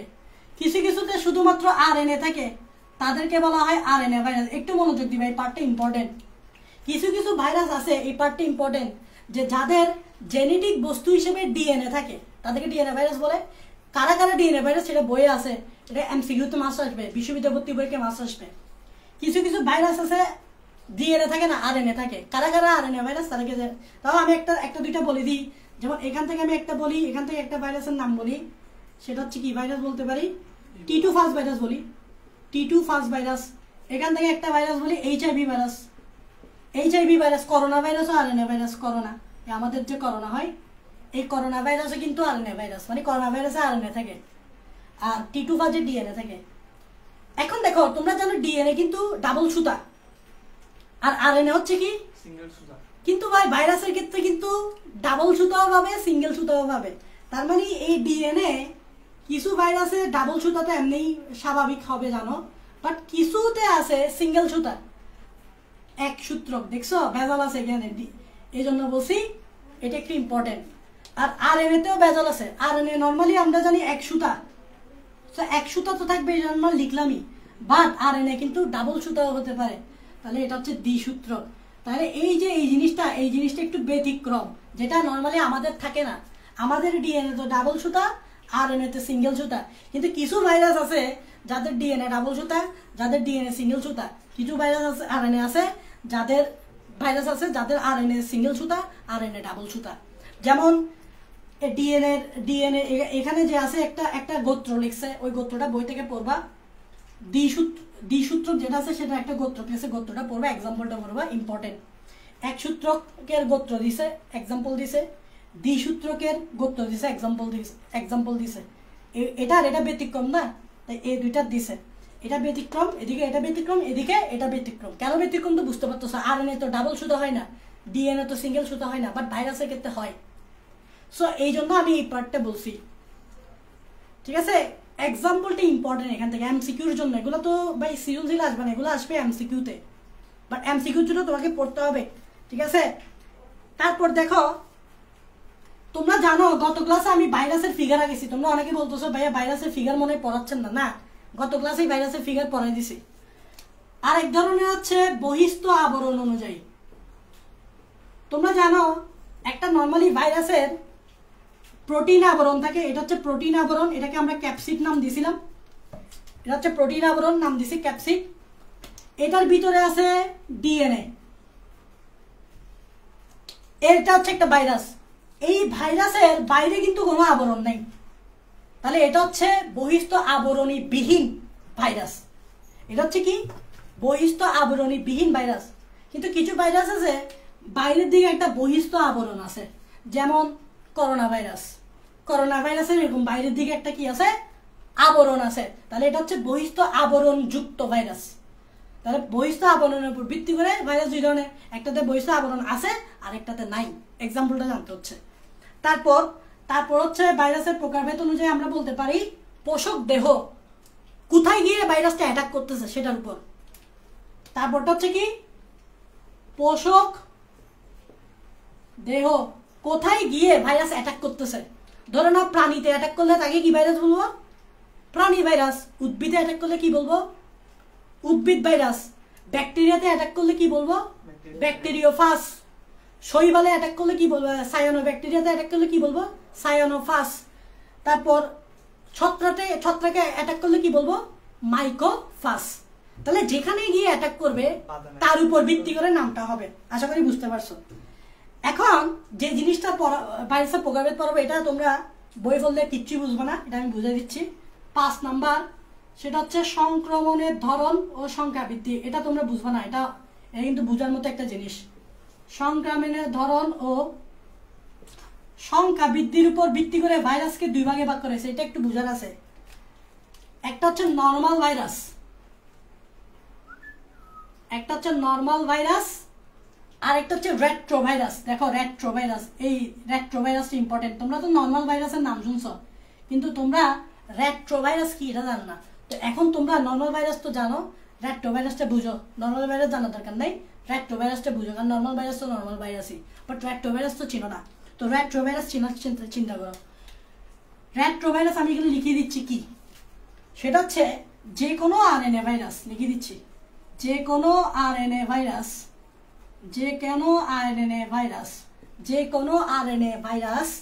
যা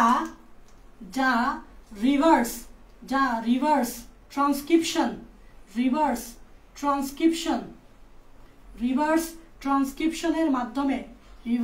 ট্রান্সক্রিপশনের মাধ্যমে ডিএনএ তৈরি করে, তাকেই বলবো রেট্রোভাইরাস। আমাকে তাড়াতাড়ি বলো রেট্রোভাইরাস কি?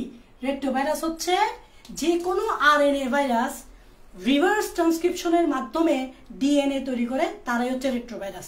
দেখো তোমরা এখন বলবে এটা মানে কি, তোমরা এখন বলবা রিভার্স ট্রান্সক্রিপশন ভাইয়া মানে কি? আচ্ছা রিভার্স ট্রান্সক্রিপশন বাদ দাও, তোমরা ট্রান্সক্রিপশন বুঝো না? ওকে বুঝো, আমি ট্রান্সক্রিপশন বলি। ট্রান্সক্রিপশন মানে কি?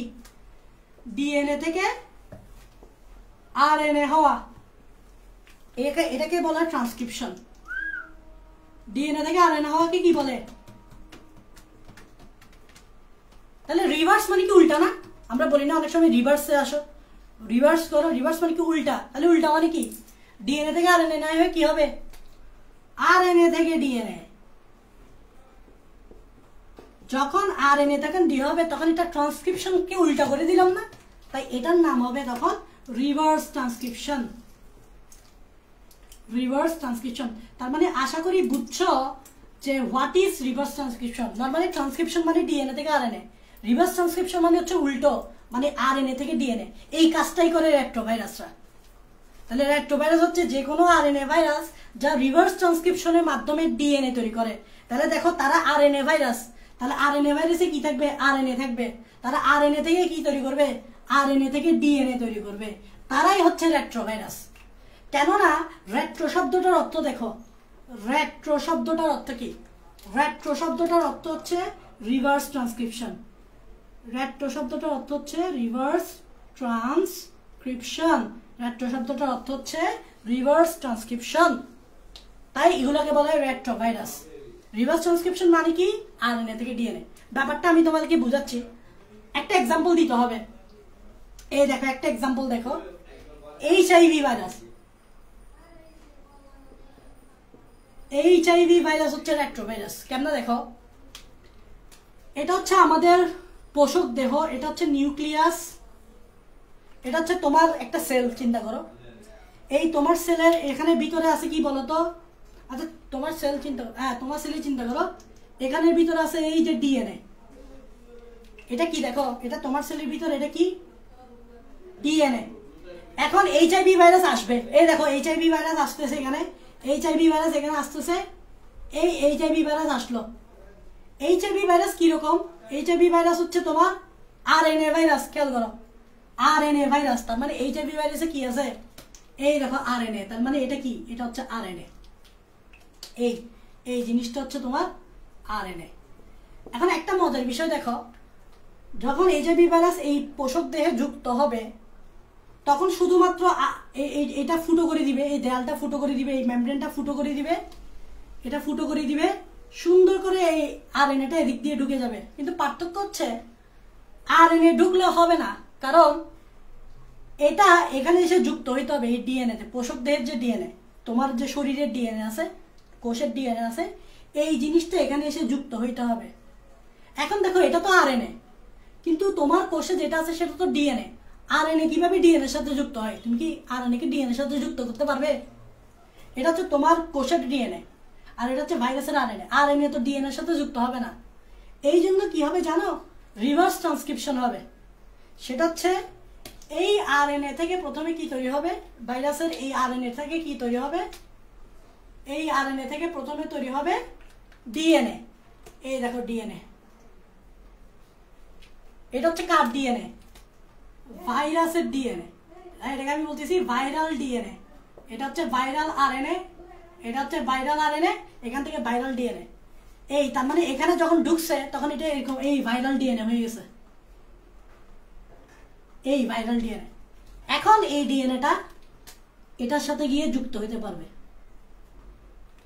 আদারওয়াইজ এর আগে কিন্তু যুক্ত হইতে পারতো না। এটাই হচ্ছে মেইন কাহিনী। সেটা হচ্ছে আরএনএ ডিএনএ এর সাথে যুক্ত হতে পারবে না, তাই আরএনএ কে আগে ডিএনএ হইতে হবে। আর আরএনএ কে ডিএনএ করার প্রক্রিয়াকেই বলা হয় রিভার্স ট্রান্সক্রিপশন, মানে ট্রান্সক্রিপশনের উল্টা। ট্রান্সক্রিপশনের উল্টা। আশা করি বুঝতে পারছো রেট্রোভাইরাস কি, রেট্রোভাইরাসের উদ্দেশ্যটা কি বুঝতে পারছো? কেন কেন রেট্রোভাইরাসের আরএনএ কে ডিএনএ হইতে হয়েছে এটা আশা করি বুঝতে পারছো। এই যে কেন আরএনএটা ডিএনএ হয়েছে, কেন আরএনএটা ডিএনএ হয়েছে বুঝতে পারছো? কেন রিভার্স ট্রান্সক্রিপশন বলে এটাকে, এটাও বুঝতে পারছো। কারণ ট্রান্সক্রিপশনের উল্টাটা হয়েছে। শেষ। তার মানে আমরা ভাইরাসের প্রকারভেদটাও তোমাকে পড়াই দিলাম। তো আশা করি ভাইরাসের প্রকারভেদটা বুঝবা। এছাড়া আরো কিছু কথা আছে ভাইরাস নিয়ে, সেগুলো আমি এখনই শেষ করতে যাচ্ছি। তোমরা যারা আসো তারা থাকো, যারা পরে ক্লাস করবা পরে ক্লাসটা করতে পারবা, কোনো সমস্যা নেই। ইউটিউব থেকে করতে পারবা অথবা আমাদের এই ভিডিওটা থেকেই করতে পারবা। তবু আমি একটু বলে দিই আমি, সেটা হচ্ছে ভাইরাস বাধ্যতামূলক। আমি এটা একটু আগেই তোমাদেরকে বুঝাইছিলাম, তাও এখন একটু বুঝাতে হবে। বাধ্যতামূলক সুনির্দিষ্ট পরজীবী। আমি এটা একটু তোমাদেরকে বুঝাই দিচ্ছি, ফিগারে বুঝাই দিচ্ছি। দেখো বাধ্যতামূলক মানে হচ্ছে, আগে পরজীবী বুঝাই। পরজীবী মানে কি? দেখো পরজীবী মানে হচ্ছে যে অন্যের উপর ডিপেন্ড করে, অন্যের ভিতরে ঢুকে সেখানে সংখ্যা বৃদ্ধি করে, তাকেই বলে পরজীবী। আমি আবার বলছি পর মানে কি? পর, জীব মানে জীবন। যে অন্যের জীবন, পরের জীবনের মধ্যে গিয়ে সেখানে ঢুকে সংখ্যা বৃদ্ধি করে। ভাইরাসও কিন্তু ঠিক সেম কাজ করে।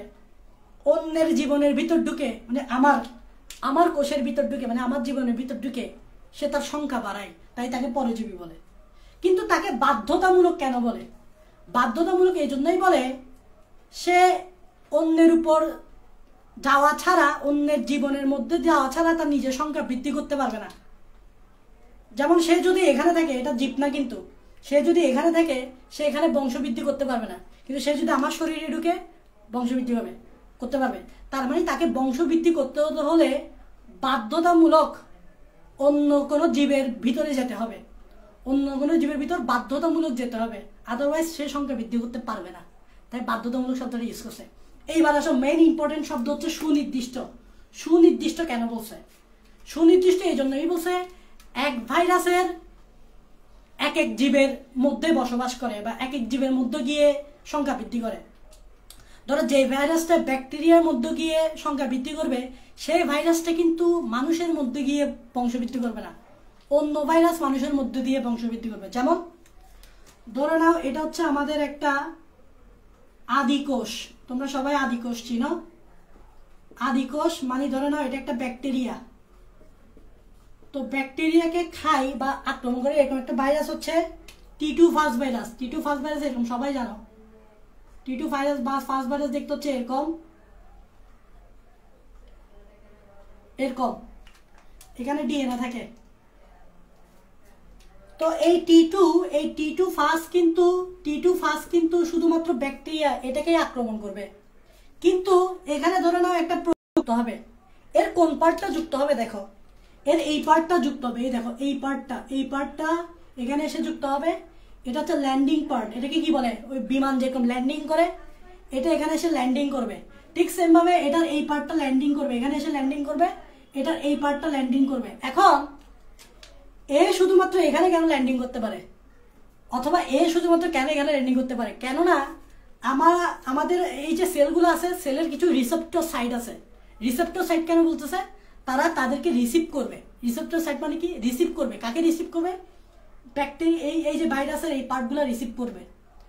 এখন এটা যেরকম হবে রিসেপ্টর সাইট হুবহু সেরকম হবে, এটা যেরকম হবে রিসেপ্টর সাইট সেরকম হুবহু এরকম হবে। এখন ধরে নাও এটা যে প্রোটিন দিয়ে তৈরি, এই রিসেপ্টর সাইটটাও সে প্রোটিন দিয়ে তৈরি, তাহলে খাপে খাপে মিলে গেছে। এই দেখো খাপে খাপে মিলে গেছে, ফলে এটা সেখানে যুক্ত হতে পারবে। তাহলে রিসেপ্টর সাইটটা যদি এটার মতো হয় তাহলে এটা এখানে এসে যুক্ত হতে পারবে। ঠিক সেমভাবে এখানে দেখো, এখানে রিসেপ্টর সাইটটা যদি রিসেপ্টর সাইটটা যদি এটার মতো হয় তাহলে এটা এখানে এসে যুক্ত হতে পারবে। এই জন্য এটা শুধুমাত্র এখানে যুক্ত হতে পারে, এখানে এসে যুক্ত পারতেছে না। দেখো কেন? কারণ এটার দরকার নীল, বাট এখানে রিসেপ্টর সাইটটা কি লাল। এগুলোকে কি বলে? এগুলোকে বলে রিসেপ্টর সাইট। রিসেপ্টর সাইট কিন্তু কোষে থাকে, যে কোষকে আক্রমণ করবে বা যে কোষে গিয়ে বসবে সেখানে থাকে। এটা কেন এখানে এসে বসতে পারতেছে না? কারণ এটার এই রিসেপ্টর সাইটটা নীল, এটা নীলের সাথে বসতে পারবে, লালের সাথে বসতে পারবে না। আর এটা লালের সাথে বসতে পারবে, নীলের সাথে বসতে পারবে না। তাহলে এক এক রিসেপ্টরের জন্য এক এক ধরনের। এই জন্য দেখবা একটা ভাইরাস, যেমন আমি যদি বলি করোনা ভাইরাস ধরে নাও শ্বাসতন্ত্রে, শ্বাসনালীর কোষে, ফুসফুসের কোষে গিয়ে আক্রমণ করতে পারে, কারণ রিসেপ্টর সাইটটা মিল আছে বিধায় ওখানে গিয়ে বুঝতে পারছে। কিন্তু ওটা পাকস্থলীর ওখানে গিয়ে আক্রমণ করবে না, পাকস্থলীর কোষে যাই আক্রমণ করবে না, কারণ রিসেপ্টর সাইডে মিল নেই। রিসেপ্টর সাইডে মিল না থাকলে ওখানে গিয়ে আক্রমণ করতে পারবে না, মিল থাকতে হবে। ল্যান্ডিং পার্ট আর রিসেপ্টর পার্ট মিল থাকতে হবে, ল্যান্ডিং পার্ট রিসেপ্টর পার্ট মিল থাকতে হবে। এটা হচ্ছে কাহিনী। আশা করি আমি তোমাদেরকে বোঝাতে পারছি সুনির্দিষ্ট মানেটা কি। ওকে, তারপর হচ্ছে যে তোমাদেরকে যেটা বুঝাবো সেটা হচ্ছে ইমার্জিং ভাইরাস। ইমার্জিং ভাইরাস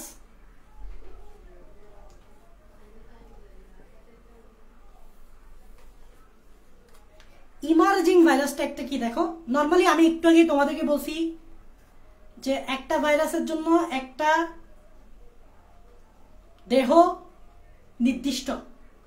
যেমন যে ভাইরাসটা ব্যাকটেরিয়াকে আক্রান্ত করতেছে, ঠিক সেই ভাইরাসটা একটা মানুষকে আক্রমণ করতেছে না, মানুষের কোষকে আক্রমণ করতেছে না। বাট কিছু এরকম ভাইরাস আছে যেগুলো একটা নির্দিষ্ট পোষককে আক্রমণ করলেও আরেকটা পোষককে গিয়ে আক্রমণ করে। একটা পোষককে আক্রমণ করতেছে, আরেকটা ভিন্ন প্রজাতির পোষক গিয়ে আক্রমণ করতেছে। ধরো নাও আমাকে আক্রমণ করতেছে, পাশাপাশি একটা বানরকে গিয়েও আক্রমণ করলো, তাহলে আমি আর বানর কি সেম হইলাম? সেম পোষক হইলাম না। আমি আলাদা প্রজাতি, বানরটাও আলাদা প্রজাতি, তাহলে আমাকে তো আক্রমণ করতেছে আর একটা ভিন্ন পোষক প্রজাতিতে গিয়ে আক্রমণ করতেছে। সেই সকল ভাইরাসকে বলা ইমার্জিং ভাইরাস, মানে ইমার্জ করতেছে, তারা ছড়াই পড়তেছে, একটা থেকে একটা, আরেকটা থেকে আরেকটা, এভাবে ছড়াই পড়তেছে, ইমার্জ করতেছে। ইমার্জ তার মানে ইমার্জিং ভাইরাস কাকে বলে? ইমার্জিং ভাইরাস কাকে বলে সেটা হচ্ছে আদি পোষক, আদি মানে পুরাতন, আদি পোষক প্রজাতি থেকে যদি নতুন পোষক প্রজাতিতে যায়, নতুন পোষক প্রজাতিতে যে ভাইরাসগুলো যায় গিয়ে আক্রমণ করে তাদেরকে বলা হয় ইমার্জিং ভাইরাস। এক্সাম্পল একদম সোজা, আমাদের করোনা ভাইরাসের এক্সাম্পলটাই খুবই গুরুত্বপূর্ণ একটা এক্সাম্পল। করোনা ভাইরাসের এক্সাম্পলটা তোমরা জানো যে করোনা ভাইরাস শুধু প্রথম দেখা গেছে, প্রথম বাদুর থেকে আসছে বলছে, তোমরা হয়তো সবাই জানো। তাহলে দেখো করোনা ভাইরাসের আদি পোষক কি ছিল? বাদুর। বাদুর থেকে কই আসলো বলতো? মানুষে আসলো না। তাহলে আদি পোষক বাদুর, নতুন পোষক মানুষ, আবার দেখা গেছে মানুষ থেকে পশু পাখিতেও যাচ্ছে, বিড়ালে যাচ্ছে, বলতেছে আর কি এরকম। তো এক পোষক থেকে আরেক পোষকে যাচ্ছে, এগুলোকে বলে ইমার্জিং ভাইরাস। এরকম HIV ভাইরাস ওর খবর পাওয়া গেছে, এরকম আসছে। তারপর ইবোলা ভাইরাসের খবর পাওয়া গেছে, এরকম আসছে। তাহলে এক পোষক থেকে যখন আরেক পোষকে যখন যাবে ভাইরাস, এগুলো কি বলে? Emerging virus. ইমার্জিং ভাইরাস মানে ইমার্জ করতেছে, ইমার্জ মানে ছড়িয়ে পড়া, চারদিকে ছড়িয়ে পড়তেছে। তো এটা হচ্ছে ইমার্জিং ভাইরাস। শেষ। এখন আমরা যে কথাটা বলবো সেটা হচ্ছে দেখো একটু একটু দেখো, একটা ভাইরাস যখন আঁকবো তখন ভাইরাসের বাইরের দিকে এই প্রোটিনের আবরণটা থাকে, এই প্রোটিনের আবরণটাকে কি বলে? ক্যাপসিড। আর এটার ভিতরে দেয় আমাদের জেনেটিক পার্ট ভাইরাসের, ধরে নাও এটা হচ্ছে ডিএনএ। জেনেটিক পার্টটা কি? Nucleic acid. এটাই হচ্ছে একটা ভাইরাসের স্ট্রাকচার, এটা হচ্ছে একটা ভাইরাসের সম্পূর্ণ স্ট্রাকচার। আমি লিখে দিচ্ছি এটা, এটা হচ্ছে সম্পূর্ণ ভাইরাস। এটা হচ্ছে একটা কি? সম্পূর্ণ ভাইরাস। তোমরা জানো গত ক্লাসে আমি পড়াইছি সম্পূর্ণ ভাইরাস, গত ক্লাসে আমি তোমাদেরকে পড়াইছি সম্পূর্ণ ভাইরাস। এই সম্পূর্ণ ভাইরাস, ভাইরাস কিন্তু আমরা বলি যে নর্মালি আমরা বলি ভাইরাস অপকারী, মানে রোগটোগ করে, কিন্তু ভাই সব ভাইরাস কিন্তু অপকার করে না। কিছু ভাইরাস উপকার করে, মানে তোমার ক্ষতি করবে না। আমরা হয়তো ভাইরাসের নাম শুনলে ভয় পাই যে হয়তো সব ভাইরাসই, আসলে বেশিরভাগ ভাইরাস কিন্তু উপকারী, অপকারী কম।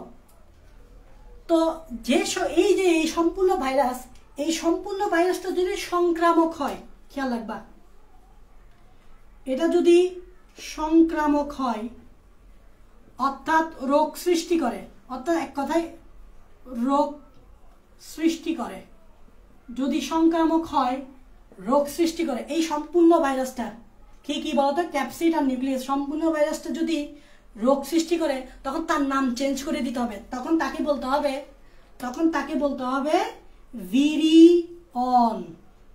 ভিরিয়ন, ভিরিয়ন শব্দটা আসছে on virus, virus on, virus মানে ভাইরাস, অন মানে হচ্ছে সম্পূর্ণ পার্টিকেল, সম্পূর্ণ পার্টিকেল। পার্টিকেল মানে বুঝো বস্তু আর কি, বস্তু, এই সম্পূর্ণ বস্তু পুরাটা সম্পূর্ণ ভাইরাস আর কি, সম্পূর্ণ ভাইরাসকে ইন্ডিকেট করতেছে ভিরিয়ন। তার মানে ভিরিয়ন কাকে বলে যদি পরীক্ষায় আসে তাহলে কি বলবে? এক কথায় সম্পূর্ণ ভাইরাস মানে ক্যাপসিড, নিউক্লিক অ্যাসিড থাকবে এবং সংক্রামক রোগ সৃষ্টি করতে হবে, তাদেরকেই তুমি বলবা ভিরিয়ন। তাহলে virion is a virus, virion is a virus, but এটা সংক্রামক মানে রোগ সৃষ্টি করে। আর যেগুলো রোগ সৃষ্টি করে না, ধরো যে সম্পূর্ণ ভাইরাসটা, এই যে এখানে যে সম্পূর্ণ ভাইরাসটা সংক্রামক নয়,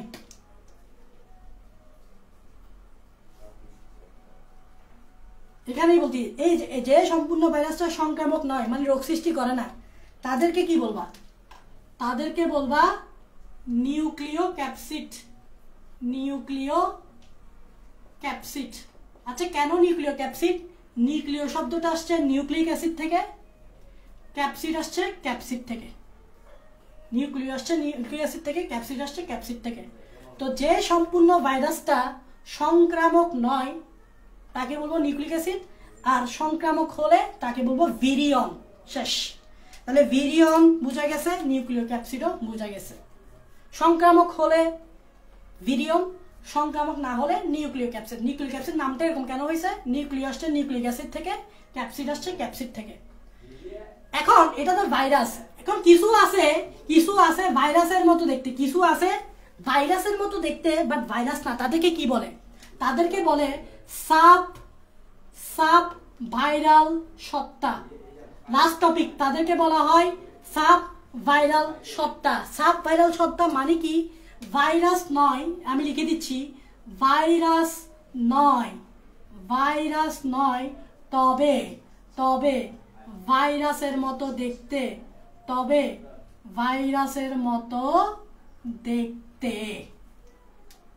সাব ভাইরাল সত্তা মানে হচ্ছে ভাইরাস নয় তবে ভাইরাসের মতো দেখতে এবং সংক্রামক। তাহলে দেখি কি কি? নাম্বার 1, সাব ভাইরাল সত্তার মধ্যে ভাইরাস নয়, ভাইরাসের মতো দেখি কি কি? Number 1, viroids. ভিরয়েড শব্দটা আসছে ভাইরাস প্লাস অয়েড থেকে। তোমরা জানো অয়েড শব্দটার অর্থ কি? অয়েড শব্দটার অর্থ হচ্ছে মতো, ভাইরাস মানে ভাইরাস, তার মানে ভিরয়েড কি? ভাইরাসের মতো। একটু আগে বললাম না ভাইরাসের মতো, বাট ভাইরাস না। কেন ভাইরাস না? প্রমাণ পাবে। এই দেখো, ভিরয়েড হচ্ছে সেটাই, আমি লিখে দিচ্ছি এখানে। ভিরয়েড কি? ভিরয়েড হচ্ছে এক সূত্রাকার, একটু খেয়াল রাখবা, এক সূত্রাকার সংক্রামক, সংক্রামক মানে কি রোগ সৃষ্টি করে, মানে ভিরাইড কিন্তু রোগ সৃষ্টি করে, সংক্রামক আরএনএ। শেষ ভাই, ফানি না? জাস্ট একটা সিঙ্গেল সুতা জীব দেহে ঢুকে সংক্রামক করে ফেলে, এটা হচ্ছে ভিরাইড। তাহলে এটা কি ভাইরাস বলা যায়? না। শুধুমাত্র আরএনএ হইলে কি ভাইরাস বলা যায়? না। আর ভাইরাস হইতে হলে আরএনএ লাগবে, আরএনএ এর পাশাপাশি কি লাগবে? বাইরের দিকে একটা ক্যাপসিড লাগবে না? এখানে কি ক্যাপসিড আছে? এখানে তো ক্যাপসিড নাই, শুধুমাত্র আরএনএ আছে। তাহলে এটাকে তো তুমি ভাইরাস বলতে পারো না, বলতে পারো না। তাহলে এটার নাম কি? ভিরয়েড, কারণ এটা শুধুমাত্র আরএনএ এবং এটা সংক্রামক রোগ সৃষ্টি করে। কোথায় করে জানো এগুলা?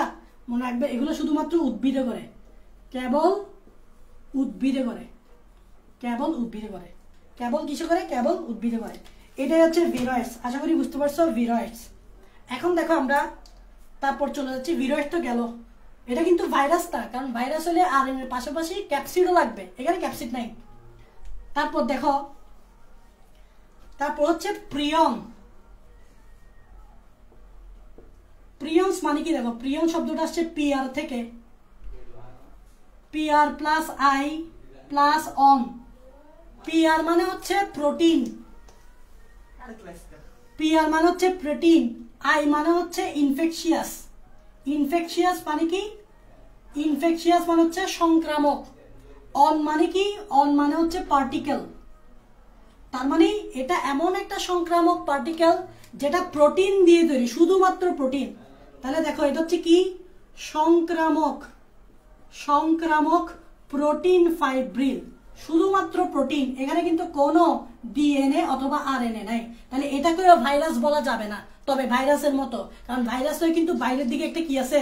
প্রোটিনের আবরণ আছে। এখানেও প্রোটিনের আবরণ আছে, তবে এখানে কোনো নিউক্লিক অ্যাসিড নাই, তাই একে ভাইরাস বলা যাবে না। তো এটাও কিন্তু সংক্রামক, এটাও রোগ করে। যেমন এটা রোগ করে মানুষের নার্ভাস সিস্টেমে, আমাদের ব্রেইনে। তারপর মানুষের ব্রেইনে দুইটা রোগ করে, একটা হচ্ছে কুরু রোগ আর একটা হচ্ছে ক্রুটসবেল রোগ। ভেড়া ও ছাগলে একটা রোগ করে, নাম হচ্ছে স্কার্পি রোগ। তারপর আমরা জনপ্রিয় ম্যাড কাউ মানে পাগলা গরু, গরু অনেক সময় পাগল হয়ে যায়, এটার সাথেও কিন্তু এটা সম্পৃক্ততা, প্রিয়নের সম্পৃক্ততা পাওয়া গেছে।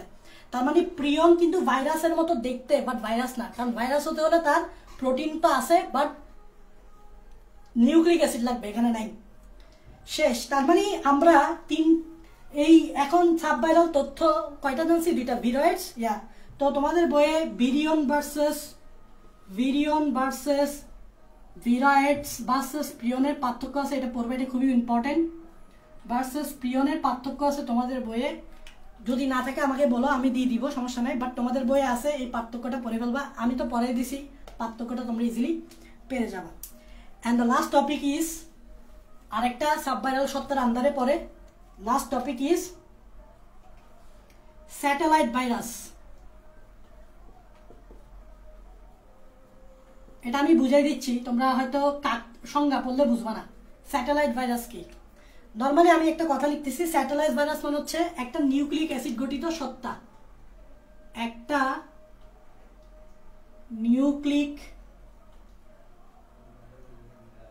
অ্যাসিড গঠিত সত্তা, মানে হচ্ছে শুধুমাত্র একটা নিউক্লিক অ্যাসিড, এটা কোনো ভাইরাস না, শুধুমাত্র একটা নিউক্লিক অ্যাসিড। দেখো আমি দেখাচ্ছি একটা নিউক্লিক অ্যাসিড, সেটা সম্ভবত আরএনএ হয়। আমি এখানে একটা আরএনএ দেখাচ্ছি, এই একটা নিউক্লিক অ্যাসিড, এটা হচ্ছে আরএনএ, এটার নাম দিলাম আরএনএ।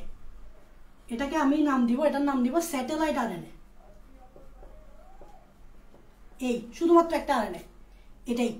এই যে বললাম না, একটা নিউক্লিক অ্যাসিড গঠিত সত্তা, এই দেখো একটা নিউক্লিক অ্যাসিড আর স্যাটেলাইট আরএনএ। এখন এই যে স্টিল ভাইরাস না, তোমরা জানো ভাইরাস, এটাকে আমি দেখো এখানে আমি লিখছি ভাইরাস না, ভাইরাস না, তো এটি স্টিল ভাইরাস না, বিকজ ভাইরাস হতে হলে বাইরের দিকে একটা প্রোটিনের আবরণ লাগবে। তার মানে এটা কিছুক্ষণ পর দেখবে, এই দেখো দেখাচ্ছি, কিছুক্ষণ পর এরকম একটা প্রোটিনের আবরণ তৈরি করবে বাইরের দিকে, এই মানে ক্যাপসিড তৈরি করবে। এই দেখো বাইরের দিকে একটা ক্যাপসিড তৈরি করতেছে, এই কিছুক্ষণ পর, এই দেখছো কিছুক্ষণ পর বাইরের দিকে একটা এই প্রোটিনের আবরণ তৈরি করতেছে, এটাকে বলা হয় ক্যাপসিড। তার মানে কি তৈরি করে ফেললো? এখন ভাইরাস বলতে পারবা, ক্যাপসিড। প্রোটিন আবরণ। এখন ভাইরাস বলতে পারবা। এখন এটার নাম কি জানো? এখন এটার নাম হচ্ছে স্যাটেলাইট ভাইরাস। এটার নাম হচ্ছে স্যাটেলাইট ভাইরাস। কিন্তু আসো এখানে একটা পার্থক্য আছে। পার্থক্যটা হচ্ছে এই যে কিছুক্ষণ পর একটা ক্যাপসিডের আবরণ তৈরি হয়েছে, এটা কিন্তু প্রোটিন তৈরি হয় কোত্থেকে? জিন থেকে। এখন এখানে জিন বলতে কি আছে? আরএনএই তো আছে। এই যে প্রোটিনটা যে তৈরি হইলো, এটা কোত্থেকে তৈরি হবে? জিন থেকে না? তার মানে এখানে আরএনএ আছে না? আরএনএ মানে এখানেই তো জিনটা আছে। কিন্তু মজার ব্যাপার কি জানো? এই যে স্যাটেলাইট আরএনএ দেখতেছো, এখানে সে জিনটা নাই যে জিনটা দিয়ে আমরা এই ক্যাপসিডটা তৈরি করব। চিন্তা করো, আমার কাছে সেই জিনিসটা নাই যে জিনিসটা দিয়ে আমি একটা জিনিস তৈরি করব। ঠিক সেমভাবে স্যাটেলাইট আরএনএতে সেই জিনটা নাই যে জিনটা দিয়ে আমরা এই বাইরের ক্যাপসিডটা তৈরি করব। তাইলে আজগবি ব্যাপার, এই ক্যাপসিডটা তৈরি করলো কেমনে? তৈরি হয়েছে কেমনে? ক্যাপসিডের দেয়ালটা গায়েবী তৈরি হয়ে গেছে না, কেউ একজন সাহায্য করছে। কে সাহায্য করছে? এখান থেকে একজন আসবে, এখান থেকে একজন আসবে, তার নাম হচ্ছে হেল্পার ভাইরাস। তার নাম হচ্ছে কি? Helper virus. হেল্পার ভাইরাস আসবে। হেল্পার ভাইরাসে কি আছে বলতো? ওর একটা ডিএনএ আছে।